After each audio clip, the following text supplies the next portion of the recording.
जरा थोड़े ज्यादा जज्बाती हुए थे, तो रात उन्होंने काफी जंगो जदाल के बाद मुझे आधे घंटे आगे फेंक दिया। उन्होंने कहा नहीं जी मुझे ये बच्चे चाहिए, मुझे बच्चे बहुत जरूरी चाहिए। मैंने इनको जो है ना, ये हमारा एक अहम टॉपिक है, इसके ऊपर काफी काम करना है। फिर मैंने कहा जी फिर मार्जिन टेस्ट का भी रख लें, तो उन्होंने कहा जी आप फिर 4 बजे से पहले मत आइएगा। फिर ग्रुप में उन्होंने मैसेजेस भी कर दिए जज्बाती, ठीक है।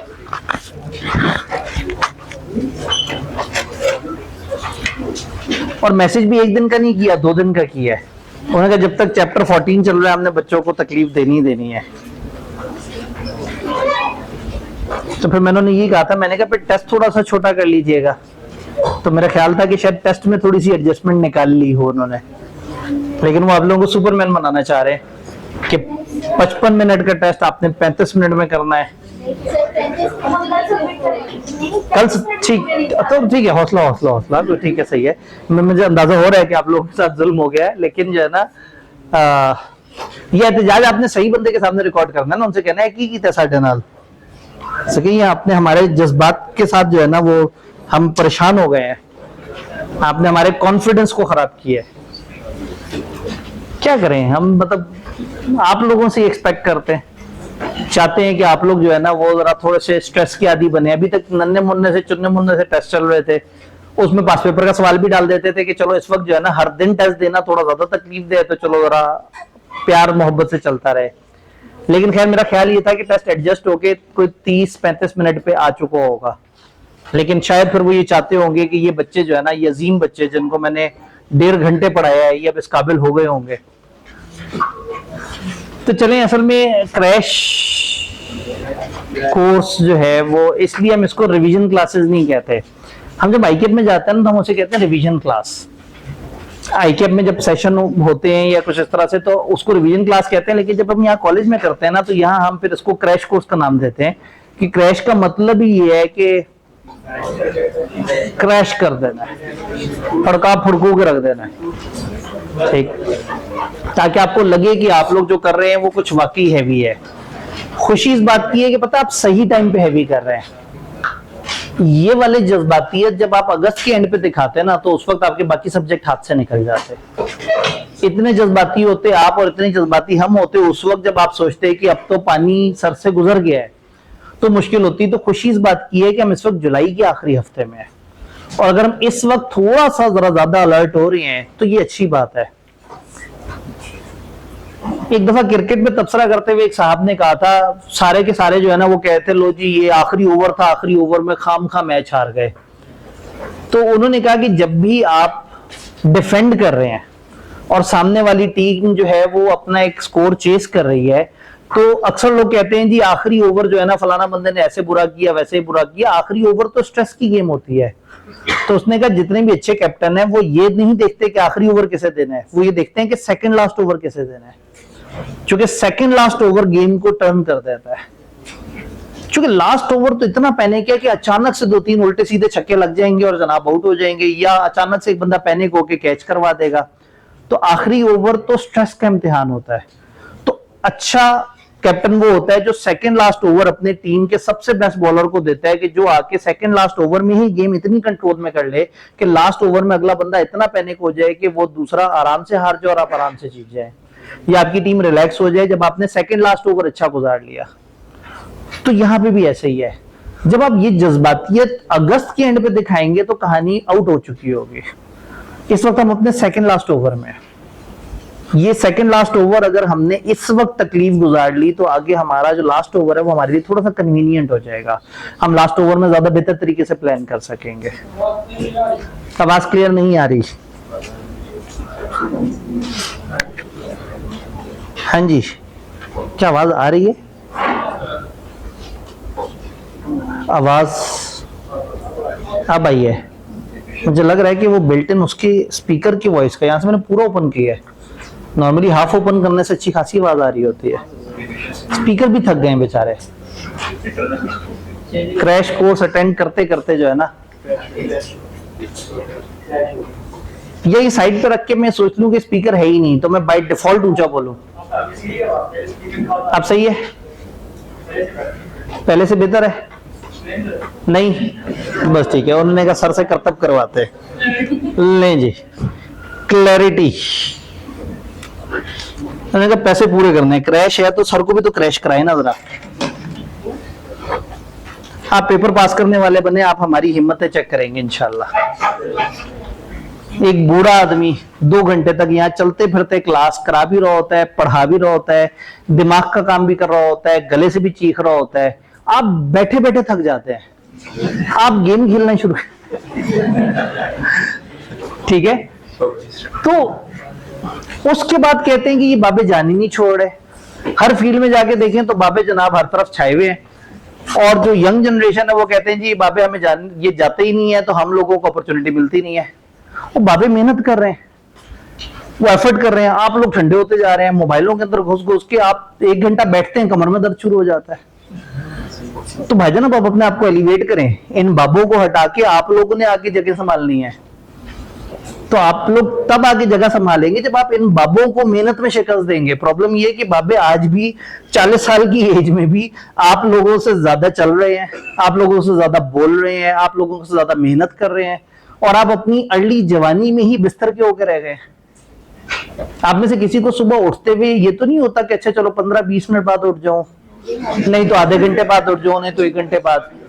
अगर आप बिस्तर पे उठते उठते 1 घंटा लगा रहे हैं ना, तो इसका मतलब है कि आप फारिग हो चुके हुए हैं। जनरली मतलब आप अब इस काबिल ही नहीं रहे हैं, आप की गेम ओवर हो गई है। जो बंदा उठते उठते सोते से उठते उठते इतना टाइम लगा रहा है, वो लाइफ में एफर्ट क्या करेगा? जब भी कामयाबी हासिल करनी है, कंफर्ट जोन से बाहर निकलना है। ये तो अभी मौसम फिर बेहतर है, वरना सर्दियों में लोग कंबल अपने ऊपर ओढ़ के और ऐसे करके जो है ना बिल्कुल ठंड से बचाते हुए किताब सामने रखते हैं, कंबल थोड़ी सी गर्मी देता नींद आ जाती है। तो कंफर्ट जोन से बाहर निकलना है, कोशिश करें। पता लाइफ एफर्ट्स करने वालों की है, और आहिस्ता आहिस्ता आहिस्ता आहिस्ता सीए के अंदर मैं देख रहा हूं कि पहले लोग जितनी एनर्जी के साथ आते थे, जितने जोशीले होते थे, जितना काम करते थे, जितनी मेहनत करते थे, अब वो आहिस्ता आहिस्ता बिल्कुल फुस होते जा रहे हैं। तो ऐसे ना करें। आप बड़े होके हमेशा समाज को इल्जाम देते रहेंगे कि जी अपॉर्चुनिटीज बड़ों के लिए ज्यादा है और आपके लिए नहीं है। हर फील्ड में ऐसा हो रहा है। डॉक्टर भी बाबे कामयाब है, यंग डॉक्टर मेहनत ही नहीं कर रहा, लेट सिटिंग ही नहीं कर रहा, देर तक काम ही नहीं कर रहा। वकील भी पुराने वाले ज्यादा एफर्ट कर रहे हैं, मौके पे पहुंचते भी हैं, तहकीकात भी करते हैं, एफर्ट भी करते हैं। जूनियर वकील चैट जीपीटी से पूछता रह जाता है। तो नए टीचर्स भी नहीं आ रहे। जनरली हमारा इस वक्त बहुत बड़ा कंसर्न है, पिछले 10 साल में हमें टीचर्स नहीं मिले हैं। पूरे सेक्टर में मैं इतने सारे वेंचर्स में इतने सारी चीजों पे काम करते हुए हार्डली पिछले 10 साल में पूरी मार्केट में 5 या 6 नए टीचर आए हैं, पूरी मार्केट में। क्योंकि नए लोग भी एफर्ट नहीं कर रहे। ऐसा नहीं है कि आते नहीं है, आते हैं और 6 महीने में कहते हैं लो इतनी मेहनत, फायदे कोई नहीं, वापस चले जाते हैं। तो जब इस तरह से आप सोचते रहेंगे तो फिर होगा ये कि फिर अपॉर्चुनिटी कुछ और बड़ों के पास रह जाएगी और आप लोगों को स्पेस नहीं मिलेगी। अच्छी भली बड़ी जनरेशन है, आप लोगों ने हमारी स्पेस संभालनी है, हमें साइड पे करना है। ऐसा ना हो कि हम बड़ी एज तक भी हम काम करते रहे और आप लोग जो है वो फिर बिल्कुल ही टेक्नोलॉजी के होकर रह जाए कि हाँ भाई ये लोग गेम में बड़ी अच्छी खेल लेते हैं और जो है वो चैट जीपीटी से बातें अच्छी कर लेते हैं, रील्स बहुत अच्छे तरीके से देख लेते हैं। अगर आप में से किसी का ऑनलाइन में कोई अर्निंग में काम चल गया, किसी की वीडियोस हिट होना शुरू हो गई तो वो कमा लेगा, बाकी लोग क्या करेंगे? भाई ना आप लोगों की तो जॉब सेफ्टी भी दांव पे। हमारे तो उतने मसले नहीं थे, आपको तो टेक्नोलॉजी इतना बड़ा दुश्मन आपके सामने खड़ा हुआ है और आपने उसी टेक्नोलॉजी से दोस्ती लगा ली है दूसरी वाली। या तो ना ये दोस्ती लगाए कि वो आपको और सिखाए, आपने दोस्ती वो लगाई है मुझे और सुस्त कैसे कर सकते हो। कहीं आप सोने से पहले नींद का इरादा करते हुए मोबाइल उठा के थोड़ी देर के लिए एक्स्ट्रा तो नहीं देखते? जब मोबाइल को उठा के थोड़ी सी देर के लिए देखते हैं तो कहीं वो थोड़ा सा टाइम थोड़ा बढ़ तो नहीं जाता? कहीं ऐसा तो नहीं होता कि आप उसे बंद करके दोबारा रखते हैं और फिर सोने के लिए करवट लेते हैं, फिर एकदम से ख्याल आता है कि फलाना चीज तो देखी नहीं, फिर कहीं दोबारा उसे उठा के आप 7-8 मिनट या 15-20 मिनट या आधा पौना घंटा मजीद तो नहीं उसे देखते रहते? अगर ये सब आप कर रहे हैं, ये मैं टिपिकली वो बात बता रहा हूं जो मैंने रिसर्च में पढ़ी है, मैं नहीं समझता कि आप लोग ऐसा कर रहे हैं, लेकिन अगर आप ऐसा कर रहे हैं तो रिसर्च के मुताबिक आप अपने आप को बिल्कुल तबाह कर रहे हैं। अगर सोते सोते भी आपके दिमाग में वो कचरा है तो नींद भी अच्छी नहीं आएगी। उठते साथ ही मुंह बाद में धोना है, पहले अगर मोबाइल ओपन करना है तो ये बहुत अच्छी बात नहीं है। टेक्नोलॉजी है, इसका इस्तेमाल जरूर करें, लेकिन अपने आप को इसका गुलाम मत बना दें, मत करें ऐसा। आप लाइफ में हर वक्त ही खामखा फंस जाएंगे इस डिवाइस पे एक्स्ट्रा डिपेंडेंसी की वजह से।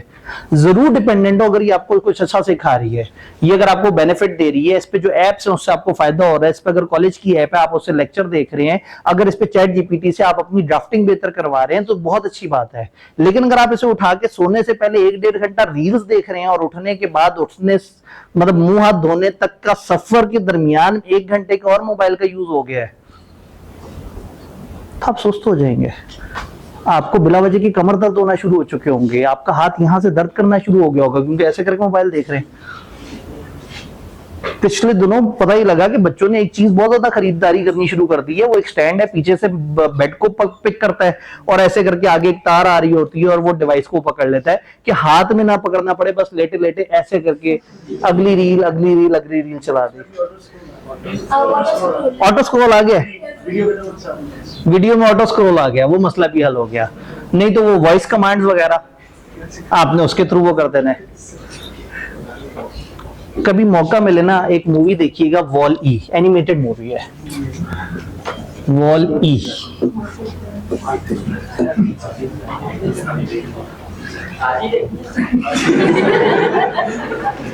आपके पास हर दिन टाइम है, सिर्फ रील्स वाला टाइम निकाल के देख लें, आपके पास आज भी बहुत टाइम है। पढ़ाई वाले टाइम को कंप्रोमाइज करके ना देखें, वो वाला टाइम कंप्रोमाइज करें जो सोने से 1 घंटा पहले तक जो आप वो पिछले 1 घंटे जो रील्स देख रहे थे। इन्होंने बहुत पहले ये बताया था कि आगे एक इस तरह की नस्ल आ जानी है जो टेक्नोलॉजी पे इतना डिपेंड कर रही होगी कि वो मतलब उसमें कुछ लोग दिखाए जो कुछ अरसे पहले एक जगह पे आप बाहर भेज दिए थे, एक सैटेलाइट पे दुनिया से बाहर भेज दिए थे, और सैटेलाइट ही उनकी पूरी दुनिया, वहीं खाना खाते हैं, वहीं रहते हैं, वहां सारा कुछ। अब चूंकि हर चीज टेक्नोलॉजी से हो रही है, हर चीज इजीली हो रही है, तो वो लोग क्या होता है, वो कुछ सवारियों पर सफर कर रहे होते हैं जिनको एक जगह से दूसरी जगह लेके उड़ते हुए मूव कर रही है। उन सबके पांव छोटे छोटे से हो गए हैं और जिस्म बहुत मोटे मोटे से हो गए, और वो खड़े नहीं हो सकते, वो चल नहीं सकते, क्योंकि वो इतने आदी हो चुके थे कि वो अब हर चीज में ही ऑटोमेशन के इतने यूज्ड टू थे कि अब उनसे जिंदगी में और कुछ नहीं होता। तो थोड़ी सी खौफनाक मूवी है, खौफनाक कॉन्टेक्स्ट के ये बताती है कि आगे दुनिया किस तरफ जा रही है। लेकिन वो जरूर देखिएगा, अगर वहां पे जो लोग आपको सफर करते नजर आ रहे होंगे, अगर उसमें अपनी शबाहत आना शुरू हो जाए ना तो टाइम से डर जाए। छोटी छोटी सी एज में हार्ट अटैक हो रहे हैं लोगों को। 20 साल का बच्चा, 25 साल का बच्चा, मेडिकली तौर पे उसको हार्ट अटैक नहीं होता था, लेकिन पता नहीं उसने क्या स्ट्रेस लेनी शुरू कर दी है, पता नहीं अपनी बॉडी पे कितना पेन डाल रहा है, अपने आप को कितना मुश्किल में डाल दिया उसने कि उसको बीमारियां हो रही हैं। 23 साल के लोगों को शुगर नजर आना शुरू हो गई है। मत करें, अपने साथ तो जुल्म मत करें। आप जरूर टेक्नोलॉजी को यूज करें, जरूर एंजॉय करें, लेकिन अपने ऊपर भी तो कुछ कवानीन लगा दें, कोई टाइम फ्रेम बना दें कि मैं ऐसे करूंगा ऐसे करूंगा। आप ऐप के टाइमर खुद से सेट कर दें, ऐप बंद हो जाए तो उसके बाद वो आराम से ओपन ना हो। मसला ये है कि ऐप का टाइमर कुछ नहीं कर सकता, आपका दिल कर रहा हो तो उसे ओपन करने का। वो स्नैपचैट या वो व्हाट्सएप या वो फेसबुक या वो इंस्टाग्राम या वो टेलीग्राम या व्हाट्सएवर जो भी है, उसमें 5 मिनट बाद दोबारा क्लिक करने से यकीन माने कुछ नहीं बदला होता। आप जाते हैं देखने के लिए, शायद कोई नई नोटिफिकेशन आई हो, नई नोटिफिकेशन नहीं आई होती, लेकिन कुछ फजूल सा मजीद कंटेंट आपके सामने आ जाता है, आप उस पर टाइम लगाना शुरू कर देते हैं। मत करें, आपकी बड़ी कीमती जिंदगी है, आपका एक पर्पस है लाइफ में। एक इतने से डब्बे को मत इजाजत दें कि वो आपकी जिंदगी खराब करे। अंग्रेजों पे ये मसले आए थे कभी 8-10 साल पहले, थोड़ा सा गूगल पे सर्च करें कि उन्होंने इससे कैसे निकले। ये जो आज मोबाइल में फोकस मोड और नाइट मोड और जो इस तरह के मोड्स आए हैं, ये इसी वजह से हैं कि उन्होंने इसको एक्सपीरियंस किया था कि बहुत खतरनाक है, उन्होंने अपने आप को बचाया है। अब हमने भी अपने आप को बचाना है, हम नहीं बचाएंगे तो हम यूजफुल शहरी नहीं बन सकेंगे। आप कहेंगे सर ये आपके जमाने का मसला था, लोग मेहनत करते थे, आज की जॉब बगैर मेहनत के इंटेलेक्चुअली हो जाती है। भाईजान तो वो फिर आसान भी नहीं है। जब सारे के सारे लोग कहेंगे ना हमने मेहनत नहीं करनी, और हमने करनी है वो ऑनलाइन आसान वाली जॉब्स। दुनिया इतनी आसान नहीं है। इवन वो जो यूट्यूबर आपको कामयाब होता नजर आ रहा होता है वो भी 25 साल से लगा हुआ होता है, उसने भी एक एक वीडियो पे कई दफा 7-7 6-6 महीने लगाए हुए होते हैं। तो आप तो आज कामयाब वर्जन देख के सोचते हैं कि लाइफ हो तो ऐसी कि बस एक वीडियो बनाओ और जनाब मिलियन व्यूज।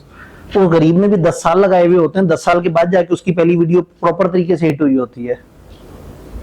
गलत लोगों को मत फैंटेसाइज करें, आप प्रोफेशनल्स हैं, उनको फैंटेसाइज यूट्यूबर्स को और इन लोगों को वो लोग करें जिनकी तालीम नहीं है, जो कि 5वीं के बाद सोच रहे हैं कि अच्छा मैंने दुनिया में कुछ ना कुछ तो करना है, गुजारा तो चलाना है, या मैट्रिक के बाद वो कुछ नहीं कर पाए। आप एक प्रीमियम क्वालिफिकेशन में मौजूद हैं, आखिरी पेपर के करीब मौजूद हैं, इसके बाद एक दफा आर्टिकल शुरू हो जाएंगे तो कम से कम आप पे टैग लग जाएगा फाइनलिस्ट का, आप जॉबेबल हो जाएंगे। आप मजीद इससे आगे एक भी पेपर नहीं भी पास कर सके तो भी माशरे में एक अच्छी पोजीशन पे आप बैठ के एक मुनासिब सी अच्छी जॉब कर सकते होंगे। तो छोटी सी रिक्वेस्ट है, हो सके तो अपने आप को बचाने की कोशिश करें, इसमें आपका ही फायदा है। यकीन माने, मतलब जितनी मर्जी तकरीरें कर लें, ये बहुत कीमती टाइम है जो हम इस पे स्पेंड कर रहे हैं। ये क्रैश कोर्स के 15 मिनट इस बात पे डिस्कशन के लिए नहीं होने चाहिए थे, लेकिन उनको क्रैश कोर्स देना जिन तक बात पहुंच भी रही हो, जिनको उससे फायदा भी हो रहा हो। अगर मैं सारी मेहनत करूं उसके बाद एक इतनी सी डिवाइस उठ के सारी मेहनत को कचरे में फेंक दे तो मुझे बुरा लगेगा। आप उस डिवाइस के कुछ आवर्स इन मसरूफ टाइम पे कुछ आवर्स लिमिटेड कर दे। एक बात आपको याद करा दूं, शायद आपने ना सोचो, जिंदगी की सबसे बड़ी छुट्टियां आपका इंतजार कर रही हैं, सबसे बड़ी। लाइफ में दोबारा इतनी बड़ी छुट्टियां आपको कभी नहीं होने वाली। ये आखिरी दफा आपको छुट्टियां होनी है। आप इस दफा कैफ के पेपर देंगे और छुट्टी शुरू हो जाएगी। चूंकि रिजल्ट आती है आपको थोड़ी ज्वाइनिंग मिल जाएगी।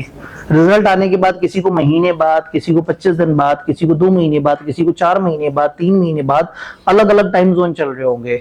लेकिन पेपर देने के बाद से लेके आपको रिजल्ट और रिजल्ट के आगे तक, यानी कि शायद 1% फर्म्स आपको नवंबर में ज्वाइनिंग दे दें, 1% या उससे भी कम। सितंबर में आपने पेपर दे देना है। सितंबर की 9 तारीख को, 8 तारीख को आप फारिग हुए होंगे। पूरा सितंबर, तकरीबन अक्टूबर, नवंबर और बहुत सारे केसेस में दिसंबर का भी बहुत बड़ा पोर्शन। बचपन में गर्मियों की छुट्टियां मिलती थी, होमवर्क के साथ मिलती थी। 2-2.5 महीने होते थे लेकिन होमवर्क करना होता था। कैफ में छुट्टियां मिलती हैं, आप एक सेशन खत्म होता है, 2-2.5 हफ्ते बाद अगला सेशन स्टार्ट हो रहा होता है। कुछ केसेस में तो अगले दिन से भी शुरू हो जाता है। अगर नजर आ रहा हो कि छुट्टियां सेशन में बहुत ज्यादा है तो कॉलेजेस तो इतने जज्बाती हो जाते हैं कि वो आपको ज्यादा पढ़ाना चाहते हैं। तो आपके पास हार्डली 2 हफ्ते होते थे, वो अय्याशी वाला टाइम जिसमें आपने पढ़ना नहीं है। अब आपके पास सितंबर के फर्स्ट वीक के बाद से, या समझे मंडे जब आप ऑडिट का पेपर देंगे, 8 तारीख गालबन बन रही है, 8 या 9, 7, 8, ठीक है। तो वो 7, 8, 9 इसमें कहीं भी वो तारीख बनती है। आपने वो आखिरी पेपर देना है और उसके बाद ना आपके पास होमवर्क होगा, ना आपको कोई ऐसी क्लासें पढ़नी होंगी जिनको आपने दौराना है। तो टेक्निकली आपके पास ना होने के बराबर काम होगा। पूरा दिन होगा, आपको तकलीफ होगी, आपसे दिन गुजरेगा नहीं है। आपको जिंदगी में पहली दफा बोरियत का एहसास होगा। आपको एहसास होगा कि आपने बहुत रील्स देख ली हैं लेकिन टाइम अभी भी नहीं खत्म हो रहा। तो ये महीना सेक्रीफाइस कर लें। जब आपको 3-3.5 महीने का वो टाइम मिल रहा है जिसमें आप अपने सारी मिस हुई हुई फिल्में देख लें, सारे सीजन देख लें, जो जो चीज लाइफ में मिस हुई थी वो देख लीजिएगा उस वक्त। ये 1.25 महीना कम से कम अपने फ्यूचर को सिक्योर करने के लिए लगा दें। अभी भी मार्जिन है आपके पास, और जेन्युइनली इतना टाइम आएगा कि आप अय्याशी कर करके थक जाएंगे। तो बहुत टाइम मिलना है अय्याशी के लिए आपको। और मैं बता रहा हूं कि उसके बाद जब आप सीए फाइनल में छुट्टियां लेंगे तो वो पेपरों की तैयारी के लिए लेंगे। नौकरी पे छुट्टियां इतनी मिलती ही नहीं, नौकरी पे ज्यादा 1 हफ्ते की छुट्टी मिलेगी आपको। तो आपकी जिंदगी की सबसे बड़ी काम फ्री छुट्टियां, टेंशन फ्री नहीं कहूंगा, टेंशन बहुत होगी, काम फ्री छुट्टियां आने वाली हैं बस 1.25 महीने बाद। तो अगर 1.25 महीने बाद आ रही है तो आज ये सोचता हूँ कि इतवार को हमारी आखिरी क्लास होगी तो पीर वाले दिन मेरा कितना मजे का गुजरेगा। मैं ये सोच के हर दिन बड़ा एक्साइटेड हो रहा हूँ कि हाँ मैं टूवर्ड्स एंड जा रहा हूँ, सेशन के एंड, और आगे मेरे ऊपर भी एक अच्छा टाइम आने वाला है, मैं भी थोड़ा सा रिलैक्स हो जाऊंगा। तो जब आपको वो 3-4 महीने नजर आ रही है अय्याशी के, तो उनको पाने के लिए ये 1.25 महीना एफर्ट की जा सकती है।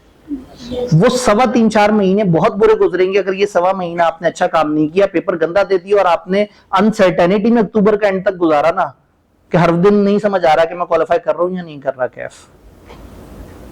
फर्म की अनसर्टेनिटी तो वाजिब है, वो तो आपको पढ़नी पड़नी है, उससे मैं नहीं बचा सकता, लेकिन कम से कम पेपर्स की अनसर्टेनिटी से तो बच सकते हैं। ये राइट टाइम है, ये सेकंड लास्ट ओवर है, अपने सबसे बेस्ट प्लेयर को ये सेकंड लास्ट ओवर दे। वो आपके अंदर छुपा हुआ है। आपके अंदर कभी कभी एक अच्छा इंसान होता है जो अचानक से बहुत ज्यादा काम करता है, जो अचानक मोटिवेट हो जाता है, जो अचानक 3-4 दिन में आधी आधी किताब तैयार कर लेता है। ये आप हैं, आपके अंदर छुपा हुआ है, बस बहुत अंदर छुप गया, उसको थोड़ा सा ढूंढें, बाहर निकालें। वो आपके अंदर है, उसे बताएं कि आज तुम्हारी बारी है, और उसके बाद उस यश इंसान को बताएं जो अंदर बैठा हुआ है कि तुम्हें मिलेंगे 3-4 महीने यशी के लिए। तो थोड़ा सा सीरियस हो जाए। आप सीरियस हैं, मतलब मुझे अच्छा नहीं लग रहा कि आप कहेंगे सर हम तो बहुत सीरियस होकर पढ़ रहे हैं, ड्राफ्टिंग भी ले रहे हैं, सारा कुछ है। आपसे मेरी मुराद है सारी की सारी कौम। आप में से अगर कुछ लोग हल्के से भी नॉन सीरियस हैं तो थोड़ा सा मेरी बात सुन के सीरियस हो जाएं। जो ऑनलाइन सुन रहे हैं अगर वो उस बात से सीरियस हो जाएं। बार बार अच्छा नहीं लगता आप लोगों के सामने ये तकरीरें करना, लेकिन शायद इस वक्त आज मार्जिन भी है टाइम में, और शायद इस वक्त ख्वाहिश ये है कि आप लोग एक दफा ये 1.25 महीना अच्छा गुजार के फाइनली एक टिक लगा देंगे, यस आप कैफ क्वालिफाइड। आज तक का फेलियर उसने 6 महीने जाया नहीं किए, इस वक्त का फेलियर 6 महीने जाया करेगा।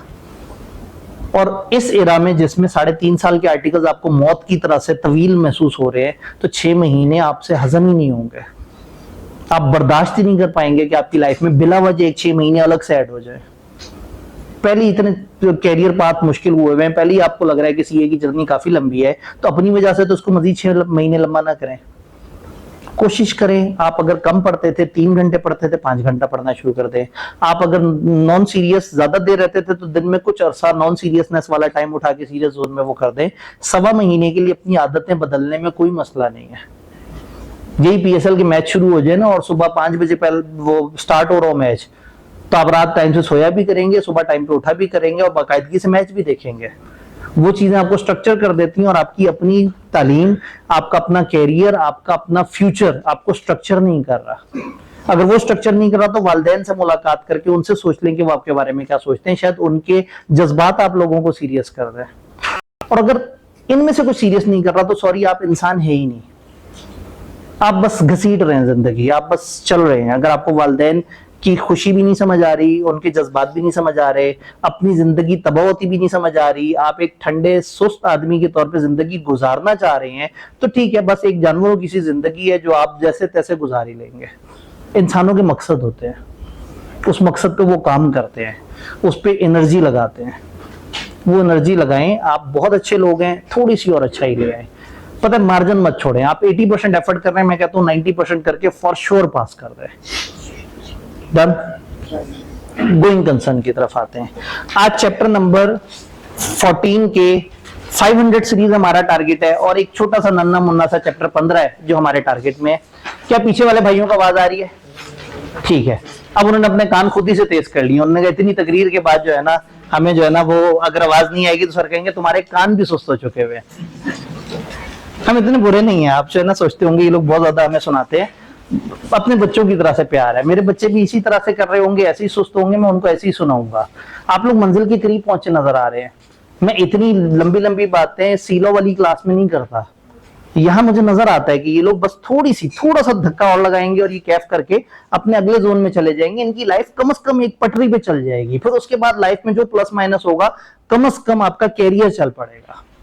तो बस इसलिए थोड़ा जज्बाती हो जाते हैं। अगर किसी जगह आपको बहुत पर्सनल अटैक फील हो तो बहुत माजरत, लेकिन दिल करता है कि आप लोगों को चाहे बुरा भी लगे ट्रैक पे चढ़ाने की कम से कम नसीहत कर दी जाए। गोइंग कंसर्न में एक बिल्कुल डिफरेंट किस्म का स्टैंडर्ड है। ये अचानक से बीच में आता है और ये अचानक से दुनिया ही बदल देता है। आप अच्छा भला ऑडिट कर रहे थे, पूरे ऑडिट में आपको एरिया मिला था, हमने सेल्स पे काम करना है, हमने परचेज पे काम करना है, हमने एक्सपेंसेस पे काम करना है, हमने डेटर्स को देखना है, हमने इन्वेंट्री को देखना है। आपने कोई एक टीम मेंबर इस चीज पे बिल्कुल मुख्तस नहीं किया कि उसने गोइंग कंसर्न को देखना है। तो गोइंग कंसर्न कोई एरिया नहीं है। गोइंग कंसर्न एक अप्रोच है। गोइंग कंसर्न एक अजम्पशन है। ये अजम्पशन जो अकाउंटेंट्स ने कहा है कि अकाउंटेंट्स अपने अकाउंट्स में लिखें। क्या है गोइंग कंसर्न अजम्पशन? एक कंपनी फॉरसीएबल फ्यूचर तक चलती रहेगी और फॉरसीएबल फ्यूचर की मिनिमम जो थ्रेशोल्ड है, कम से कम वो अगले 12 महीने। यानी कि हम ये अजम्पशन लें कि ये कंपनी जिंदा कंपनी है, चलती रहेगी, इसको कोई बहुत बड़ी मुसीबत नहीं है, और कम से कम टाइम जो हम सोचें कि कंपनी कब तक जिंदा रहेगी, तो वो अगले 12 महीने। अगर कंपनी ये अजम्पशन लेती है और हकाइक इस चीज को सपोर्ट करते हैं, तो इसका मतलब है कि कंपनी अपनी अकाउंटिंग करेगी नॉर्मल तरीके से।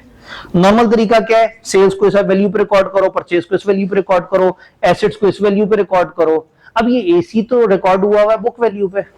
ये खरीदा था 4 साल पहले, सोचा था 10 साल यूजफुल लाइफ होगी, 40% इसकी कॉस्ट माइनस कर दी है, और 60% जो कॉस्ट रह गई है, फर्स्ट के रिजल्ट वैल्यू अगर 0 है, तो वो इसकी बुक वैल्यू में नजर आ रही है। क्यों? क्योंकि कंपनी जिंदा है। क्यों? क्योंकि हम मानते हैं कि हम अगले साल भी इसी को इस्तेमाल कर रहे होंगे, उससे अगले साल भी इस्तेमाल कर रहे होंगे।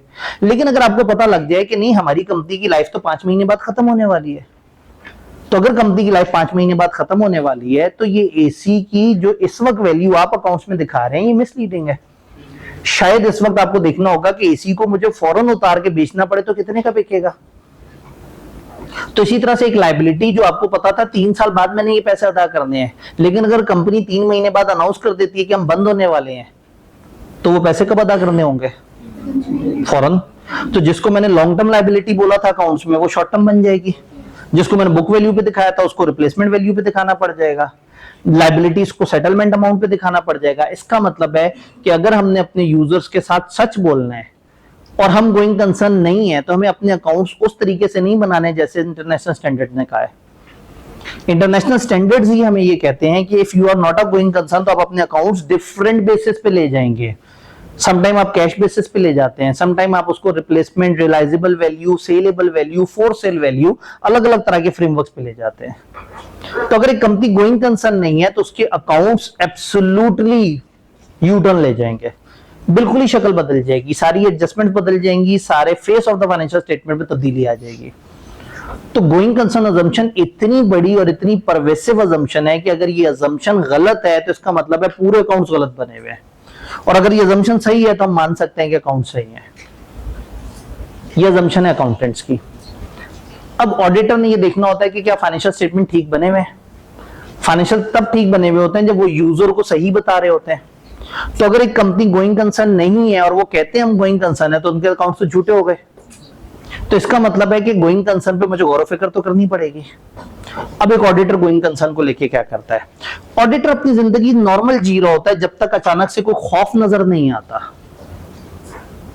ऑडिटर अपना ऑडिट करता रहेगा, सेल वाला सेल पे काम करता रहेगा, परचेज वाला परचेज पे काम करता रहेगा, कि अचानक से जो बंदा इन्वेस्टमेंट्स पे काम कर रहा था, उसने आगे टीम वालों को सबको बताया कि इन्होंने जहां इन्वेस्टमेंट की हुई थी, वो इन्वेस्टमेंट बुरी तरह से डूब गई है। कंपनी ने अपनी इक्विटी का 70% अचानक से ये देखा कि जी ट्रंप ने एक स्टेटमेंट दी थी जिससे अचानक से जो है वो बिटकॉइन ऊपर जा रहा था। कंपनी ने अपनी इक्विटी का 70% बिटकॉइन में लगा दिया, और जिस दिन कंपनी ने लगाया उसके बाद बिटकॉइन गिर गया। लग भी तो होती है ना, सबका तो नहीं जुआ चल पड़ता। तो इन्वेस्टमेंट वाले ने जब आके ये बताया और हमने जब देखा, तो पता ये लगा कि कंपनी की जो टोटल वर्थ है उसका 70% कंपनी ने एक झटके में जाया कर दिया है। अब हम डर गए कि अगर कंपनी का इतना पैसे का नुकसान हो गया, तो ये कंपनी सरवाइव कैसे करेगी, ये अगले महीने की परचेजेस के पैसे कैसे देगी, ये 3 महीने से ज्यादा की सैलरियां नहीं दे पाएगी। ये तो हम डर गए। जब हम डर गए, वहां से गोइंग कंसर्न का एरिया शुरू हो गया। ये स्टैंडर्ड हमेशा एप्लीकेबल नहीं है। स्टैंडर्ड तब एप्लीकेबल है जब आपको कोई इंडिकेटर नजर आया, कोई रिस्क नजर आया, कोई खौफ नजर आया। जैसे ही आपको कोई इंडिकेटर, कोई रिस्क या खौफ नजर आया, आप उस पर काम करेंगे। आप देखेंगे कि ये जो रिस्क मुझे नजर आ रहा है, क्या ये वैलिड है। स्टैंडर्ड ये कहता है कि ये जो इंडिकेटर्स हैं, ये जो रिस्क हैं, ये 2-3 कैटेगरीज के हो सकते हैं। ये फाइनेंशियल हो सकते हैं। नंबर 1 फाइनेंशियल का मतलब है डेट इक्विटी रेशियो तबाह हो चुकी है हमारी जो अमाउंट्स हैं, जो लोन्स वगैरह की, वो हमें बहुत ज्यादा वापस करनी पड़ रही हैं। कंपनी के पास वर्किंग कैपिटल खत्म हो गया हुआ है, लिक्विडिटी आउट हो गई है, कैश फ्लोज नेगेटिव हो चुके हुए हैं, हमारी बहुत ज्यादा जो रेशियोज हैं वो नेगेटिव साइड पे जा रही हैं। कंपनी को पैसों का मसला है, पैसे दे भी कोई नहीं रहा, और कंपनी जो है वो अपने लॉन्ग टर्म प्रोजेक्ट्स पे पैसे खर्च करने की पोजीशन में भी नहीं रही। तो एक लिस्ट है जो हमें बताती है कि हमारे कौन कौन से ऐसे फैक्टर्स हैं जो फाइनेंशियल है। फिर एक सेकंड लिस्ट आती है, वो कहते हैं कभी कभी ऑपरेशनल बदनजमियों की वजह से भी ऐसा लगता है कि कंपनी डूबने वाली है। फॉर एग्जांपल कंपनी के चंद अहम 3-4 मेन मैनेजर्स छोड़ के चले गए जिन्होंने कंपनी सारी संभाली हुई थी, और वो ऐसे हैं कि जिस कंपनी में जाएंगे उस कंपनी में हमारी कंपनी जैसा पूरा माहौल क्रिएट कर देंगे।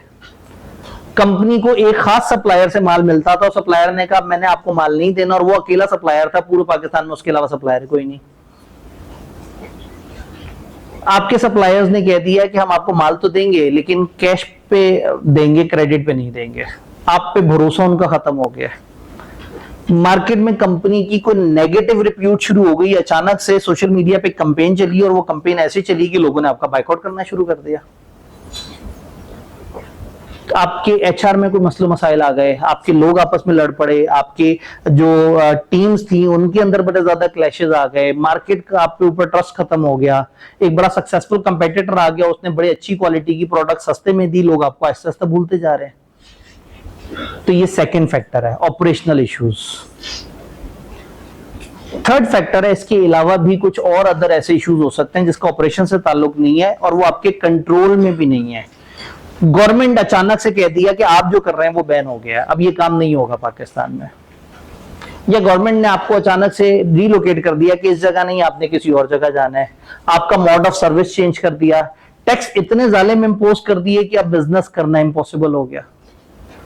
तो अगर किसी भी कंपनी को कोई फाइनेंशियल या ऑपरेशनल या एनी अदर डिफिकल्टी नजर आए तो कंपनी को चाहिए कि जरूर असेस करे कि क्या वो अभी भी गोइंग कंसर्न है, ताकि वो अपने अकाउंट सच्चे बना सके।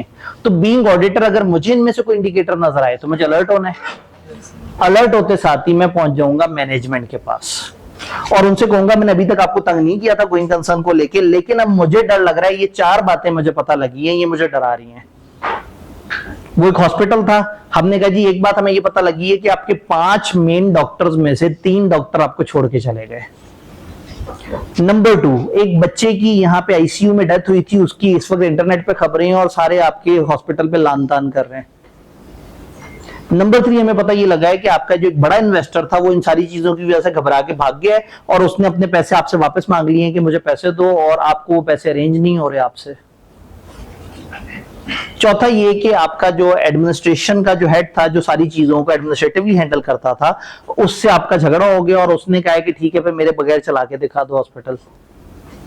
अब हमें ये 4 खौफ नजर आए, हम अलर्ट हुए, हमने उनके पास गए, हमने कहा जी ये 4 खौफ हमें नजर आ रहे हैं, अब आप बताएं।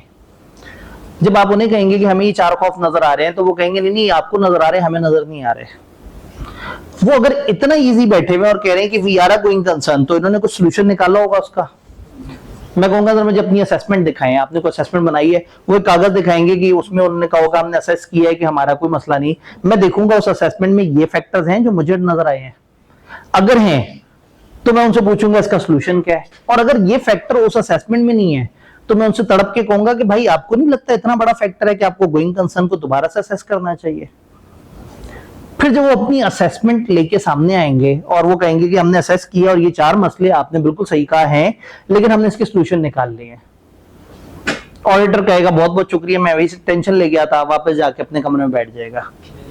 नहीं, ऑडिटर तो स्केप्टिक है, कहेगा क्या सोल्यूशन है बताओ। उन्होंने कहा जी वो 3 डॉक्टर गए थे तो कोई बात नहीं, हम 4 नए ले आए हैं। ऑडिटर ने कहा कहां है वो 4? उन्होंने कहा जी 2 के साथ कॉन्ट्रैक्ट हो गया, 2 से बातचीत चल रही है। तो जिन 2 के साथ कॉन्ट्रैक्ट हो गया है, कॉन्ट्रैक्ट देख लें क्या कॉन्ट्रैक्ट है, किस तरह की टर्म्स हैं, उन डॉक्टर्स को देख लेंगे मार्केट में उनकी क्या रिप्यूट है और उनके होने से हॉस्पिटल को कितना फायदा होगा। अच्छा 2 से बातचीत चल रही है, कोई करस्पॉन्डेंस होगी, कोई ना कोई लिखत पढ़त तो हो रही होगी उनके साथ, हवाई बात तो नहीं ना हो रही होगी। ऐसा थोड़ी कि एक मार्केट में उसके पास से गुजरते हुए हल्का सा मैसेज दे दिया, उसने सुन लिया, फिर एक और मार्केट में उनके पास से गुजरते हुए एक और पैगाम दिलवा दिया। ये पैगाम राइटिंग में होगा, कोई व्हाट्सएप मैसेज होगा, कोई ईमेल होगा, कोई प्रॉपर करस्पॉन्डेंस हो रही होगी, हमें उसका एविडेंस दे दें। चलो मीटिंग में क्या बात हुई बहुत कॉन्फिडेंशियल है या वो अभी फाइनल नहीं मार्केट में सामने आ सकती, कम से कम एक बंदा यही दिखा दे कि मैंने मैसेज किया था उस डॉक्टर के इस नंबर पर, उसने कहा था हाँ ठीक है मिलते हैं, फिर हम वहां पे सॉल्ट एंड पेपर में इकट्ठे होते हैं, फिर शाम का खाना खाते हैं और अहम डिस्कशंस करते हैं। कम से कम इतना मैसेज तो नजर आना चाहिए। अब सॉल्ट एंड पेपर में उन्होंने क्या डिस्कशन की, चलो शायद वो वाली बात हमें ना पता लगे, लेकिन ये तो पता लगे कि they are in communication with those doctors. फिर हमने कहा वो जो इन्वेस्टर जा रहा था उन्होंने कहा मसला ही कोई नहीं, हमारे हॉस्पिटल का एक बड़ा नाम है और बड़े अरसे से हम चले आ रहे हैं, हम मार्केट में अपना प्रोस्पेक्टस देंगे और हमने इसको लिस्ट करवा लिया ऑलरेडी और मार्केट से हमें करोड़ों रुपया आ जाएगा। आपने कहा अच्छा क्या प्रोसेस शुरू किया? उन्होंने कहा ये देखो ड्राफ्ट प्रोस्पेक्टस हमने रजिस्ट्रार से अप्रूव करवा लिया है, एससीसीपी के पास भेजा हुआ है, जैसे ही वो ओके करेगा हम स्टॉक एक्सचेंज की वेबसाइट पर डाल देंगे। और फिर ये प्रोसेस में हमने ये फॉर्म फलाना भी फिल कर दिया है। फिर आपने कहा जी वो जो बंदा छोड़ के गया है, जो नाराज हो गया आपसे, उन्होंने कहा जी बात ये है कि हर मसले का हल नहीं निकाल सकते, वो चवल आदमी था। अब जाहिर है मतलब वो एकदम से उलझ के आपको कहते हैं वो भाई खुदा को प्रोफेशनल। उन्होंने कहा वो इंतहाई नामाकूल किस्म का इंसान था। उन्होंने कहा हाँ ठीक है, अब ये प्रोफेशनल बिहेवियर हुआ, तो इस नामाकूल इंसान का आप क्या करेंगे? उन्होंने कहा चला गया, कोई बात नहीं, हम 2 बंदे मैनेजमेंट में लेके आएंगे जो उतने सीनियर नहीं होंगे जितना वो है, लेकिन इंशाल्लाह वो 2 आके मैनेजमेंट संभाल लेंगे। तो देखिए हर प्रॉब्लम का कोई ना कोई सोल्यूशन होगा। अगर एक प्रॉब्लम उन्हें पता है और उसका सोल्यूशन वो नहीं निकाल रहे, इसका मतलब है वो अपनी गोइंग कंसर्न अपने हाथ से तबाह कर रहे हैं। अब इन्होंने जो आपको बताया और जब आपने इसे वेरीफाई किया तो आपको थोड़ा सा इत्मीनान हो गया। अब एंड के करीब आते हैं, आउटकम के करीब। अगर तो ये सारी वर्किंग करने के बाद आपको पता लगा, आपने ये असेस किया कि नहीं भी वो झूठ बोल रहे हैं, वो गोइंग कंसर्न नहीं है, क्योंकि वो जो एक्शंस कर रहे हैं वो बहुत ही थके हुए हैं और उसके बाद बात नहीं बनेगी, तो फिर क्या होगा? अगर वो गोइंग कंसर्न नहीं है तो फिर ऑडिटर कहेगा अकाउंट्स बनाओ किसी और तरीके से, और अगर नहीं बनाएंगे किसी और तरीके से तो अकाउंट्स खराब हो गए। और किस लेवल के खराब हो गए? परवेसिव लेवल के खराब हो गए। तो क्या ओपिनियन देनी चाहिए? एडवर्स ओपिनियन देते हैं कि आपके अकाउंट बहुत ही फजूल बने हुए हैं। फर्ज करें आपने उनसे कहा कि जी मुझे डर लग रहा है, जरा अपनी असेसमेंट दिखाएं। उन्होंने कहा असेसमेंट तो अलमारी में डाली थी, उसको लॉक लगाया था, चाबी गुम हो गई है। असेसमेंट आपने कहा भाई कोई असेसमेंट कोई कागज? उन्होंने कहा जी हमने असेसमेंट बनाई नहीं, हमारा अंदाजा है जबानी कि कंपनी इज ऑल ओके। हम कहेंगे नहीं तुम पहले असेसमेंट दो ताकि मैं उसके ऊपर प्रोसीजर लगाऊं। अगर वो आपको असेसमेंट ही ना दे तो स्कोप लिमिटेशन है। या कहें असेसमेंट तो है 10 महीने की असेसमेंट, अगले 11वां-12वां महीना ना हमें थोड़ा डाउट लग रहा है, तो ऑडिटर कहेगा कि स्कोप लिमिटेशन मटेरियल लेवल का है। और अगर वो आपको असेसमेंट ही ना दे तो परवेसिव लेवल का है। तो जब आपको स्कोप लिमिटेशन मटेरियल या परवेसिव लेवल का मिले तो आपके पास क्या ऑप्शंस हैं याद है? क्वालिफाई कर सकते हैं, विड्रॉ कर सकते हैं, डिस्क्लेमर की तरफ जा सकते हैं। बड़े लेवल के इशू पे या पहले विड्रॉ करने की कोशिश करें, नहीं हो सकता तो डिस्क्लेमर देते हैं। अब अगेन जहां हमें अंडरस्टैंडिंग में मसला है, जहां हमें लग रहा है कि पता नहीं मेरा ख्याल है कि ये डूब जाएंगे और इनका ख्याल है कि ये नहीं डूबेंगे, तो उस मामले पे अगर हम उस फील्ड का कोई एक्सपर्ट ले आते हैं, फॉर एग्जांपल हम किसी सीनियर डॉक्टर को जो कि अपने 1-2 हॉस्पिटल चला चुका, हम उसको इन्वॉल्व करते हैं, उसको कहते हैं ये सिचुएशन है, ये मामलात है, आपकी क्या असेसमेंट है। तो जरूरत पड़ने पे हर वो चीज जो हमारी अकल से बालातर है, हमारी फील्ड ऑफ स्पेशलाइजेशन से बाहर है, अगर हमें जरूरी लगेगा तो हम एक्सपर्ट को भी लेके आ सकते हैं। अच्छा फर्ज करें सब सही है लेकिन एक मटेरियल अनसर्टेनिटी है। फॉर एग्जांपल बाकी चीजें कंट्रोल हो गई, लेकिन वो जो मीडिया पे चल रहा है कि जी वो एक बच्चा जो है ना वो यहाँ इनके आईसीयू में मारा गया और इनकी गफलत थी। आपने उनसे पूछा जी उसका क्या सोल्यूशन किया? उन्होंने कहा जी उसके ऊपर हमने एक लीगल केस कर दिया है, जिन लोगों ने हमारे ऊपर इल्जाम लगाया था हम उनके साथ लीगल केस में, और उन्होंने हमें 50 करोड़ के हर्जाने का दावा कर दिया और हम काफी कॉन्फिडेंट है कि हम केस जीत सकते हैं। आपने कहा कितना कॉन्फिडेंट? 90%। उन्होंने कहा नहीं 90% तो नहीं, 50% के आसपास। आपने लीगल एडवाइजर उनके वाले से पूछा, अपने एक्सपर्ट से मशवरा ले लिया, तो उन्होंने कहा जी ये एक अनसर्टेनिटी है, ये जीत भी सकते हैं हार भी सकते हैं। मैंने कहा अपने अकाउंट्स में लिखो कि ये बहुत बड़ी अनसर्टेनिटी है। बड़े अच्छे लोग तो उन्होंने अकाउंट्स में लिख भी डाला। अब क्या करें? क्या गोइंग कंसर्न का खतरा खत्म हो गया? नहीं। क्या गोइंग कंसर्न इशू कंफर्म है? क्या इनकी गोइंग कंसर्न तबाह हो चुकी है? क्या इनकी गोइंग कंसर्न सेफ है? ना सेफ है ना तबाह हुई है, दरमियान में फंस गई है। मैं इधर साफ ओपिनियन दूं, इधर निकलूं, इधर वो लीगल केस हार जाए और चौथे दिन कंपनी बंद हुई हो तो लोग कहेंगे यार इस ऑडिटर को पता ही नहीं लगा कंपनी बंद होने वाली है। या मैं इधर रिपोर्ट खराब करूं कि आपकी गोइंग कंसर्न तो आउट है, चौथे दिन वो केस जीत जाए, वो कहें कि इतना तो दुनिया को नहीं भरोसा था कि हम बंद होने जा रहे हैं जितना हमारे ऑडिटर को भरोसा था। तो ये एक बड़ी यूनिक सी सिचुएशन बन जाती है। जहन में रखना है going concern is valid, but एक मेटीरियल अनसर्टेनिटी है which can go in either direction. इसका सोल्यूशन ये होता है कि फिर आप उन्हें कहते हैं कि मेटीरियल अनसर्टेनिटी को अकाउंट्स में डिस्क्लोज करो। आप एक अनमॉडिफाइड ओपिनियन देते हैं और उसमें खास पैरा ऐड कर देते हैं। वो जो 700 के अंदर गोइंग कंसर्न वाला पैरा हमने स्किप किया था ना, वो सिर्फ इस स्पेशल केस में आता है। इंटरेस्टिंगली इसकी लिखाई, इसका presentation 100% emphasis of matter paragraph की तरह से होता है। हेडिंग देते हैं आप material uncertainty related to going concern, और नीचे कहते हैं we draw your attention towards legal case, जिसका नोट नंबर 38.2 में जिक्र हो रहा है, जहां एक फैमिली ने इस हॉस्पिटल पे केस किया हुआ है। तो आप लोगों की तवज्जो उस नोट की तरफ कराते हैं और कह देते हैं कि हम उधर तवज्जो करा रहे हैं, आपको एतराज नहीं करते, आप सिर्फ यूजर्स को हाईलाइट कर देते हैं। अब आपकी रिपोर्ट में users were very used to कि अक्सर एम्फेसिस ऑफ मैटर डाला हुआ होता है, तो एक टाइम आता है कि लोग एम्फेसिस ऑफ मैटर देखना छोड़ देते हैं। तो अगर यहाँ एम्फेसिस ऑफ मैटर लिख के उसमें ये बात लिखते तो इतनी ज्यादा उसको वो ना मिलती, पजीराई ना मिलती। तो आपने क्या किया, इसका नाम बदल दिया। तो ISS 700 ने इजाजत दी है कि आप एक अनमॉडिफाइड रिपोर्ट में एम्फेसिस ऑफ मैटर जैसी एक चीज ऐड कर सकते हैं, गोइंग कंसर्न का इशू जो कि मेटीरियल अनसर्टेनिटी का हो। तो आप ये चीज अपनी रिपोर्ट में डाल देंगे तो मामला हल हो जाएगा। अगर मेटीरियल अनसर्टेनिटी है और वो डिस्क्लोज कर रहे हैं तो मैं अपनी रिपोर्ट में वो एक्स्ट्रा पैराग्राफ ऐड कर दूं, मेरी जिम्मेदारी पूरी हो गई। यूजर जैसे ही ओपिनियन, बेसिस ओपिनियन के आगे आएगा, एक हेडिंग लिखी होगी गोइंग कंसर्न का एक मसला, तो लोग तड़प के देखेंगे कि अंदर क्या लिखा है, और जो नोट लिखा होगा उस नोट को जरूर पढ़ लेंगे। तो वो जो हमारा खौफ था ना कि लोग मिस ना करते हैं इस चीज को, हमने वो खौफ पूरा कर लिया। लेकिन अगर मैं कहूं कि मेटीरियल अनसर्टेनिटी का इशू है, आप डिस्क्लोज करें और वो डिस्क्लोज ही ना करें, ये मेटीरियल मिसस्टेटमेंट है। अगर बहुत बड़ा इशू है तो परवेसिव एडवर्स ओपिनियन की तरफ चले जाएंगे, और अगर दरमियाना इशू है तो क्वालिफाइड ओपिनियन तो कम से कम बनती है। क्या ये सारी कहानी समझ आ रही है? किताब से जरा जल्दी जल्दी से इसकी इंग्लिश देखते हैं। ऑडिटर कंसीडर करेगा कि क्या कुछ ऐसी इवेंट या कंडीशन एग्जिस्ट करते हैं जो सिग्निफिकेंट डाउट क्रिएट करते हैं एंटिटी की to continue as going concern. कुछ एग्जांपल्स दिए, financial net liability, net current position.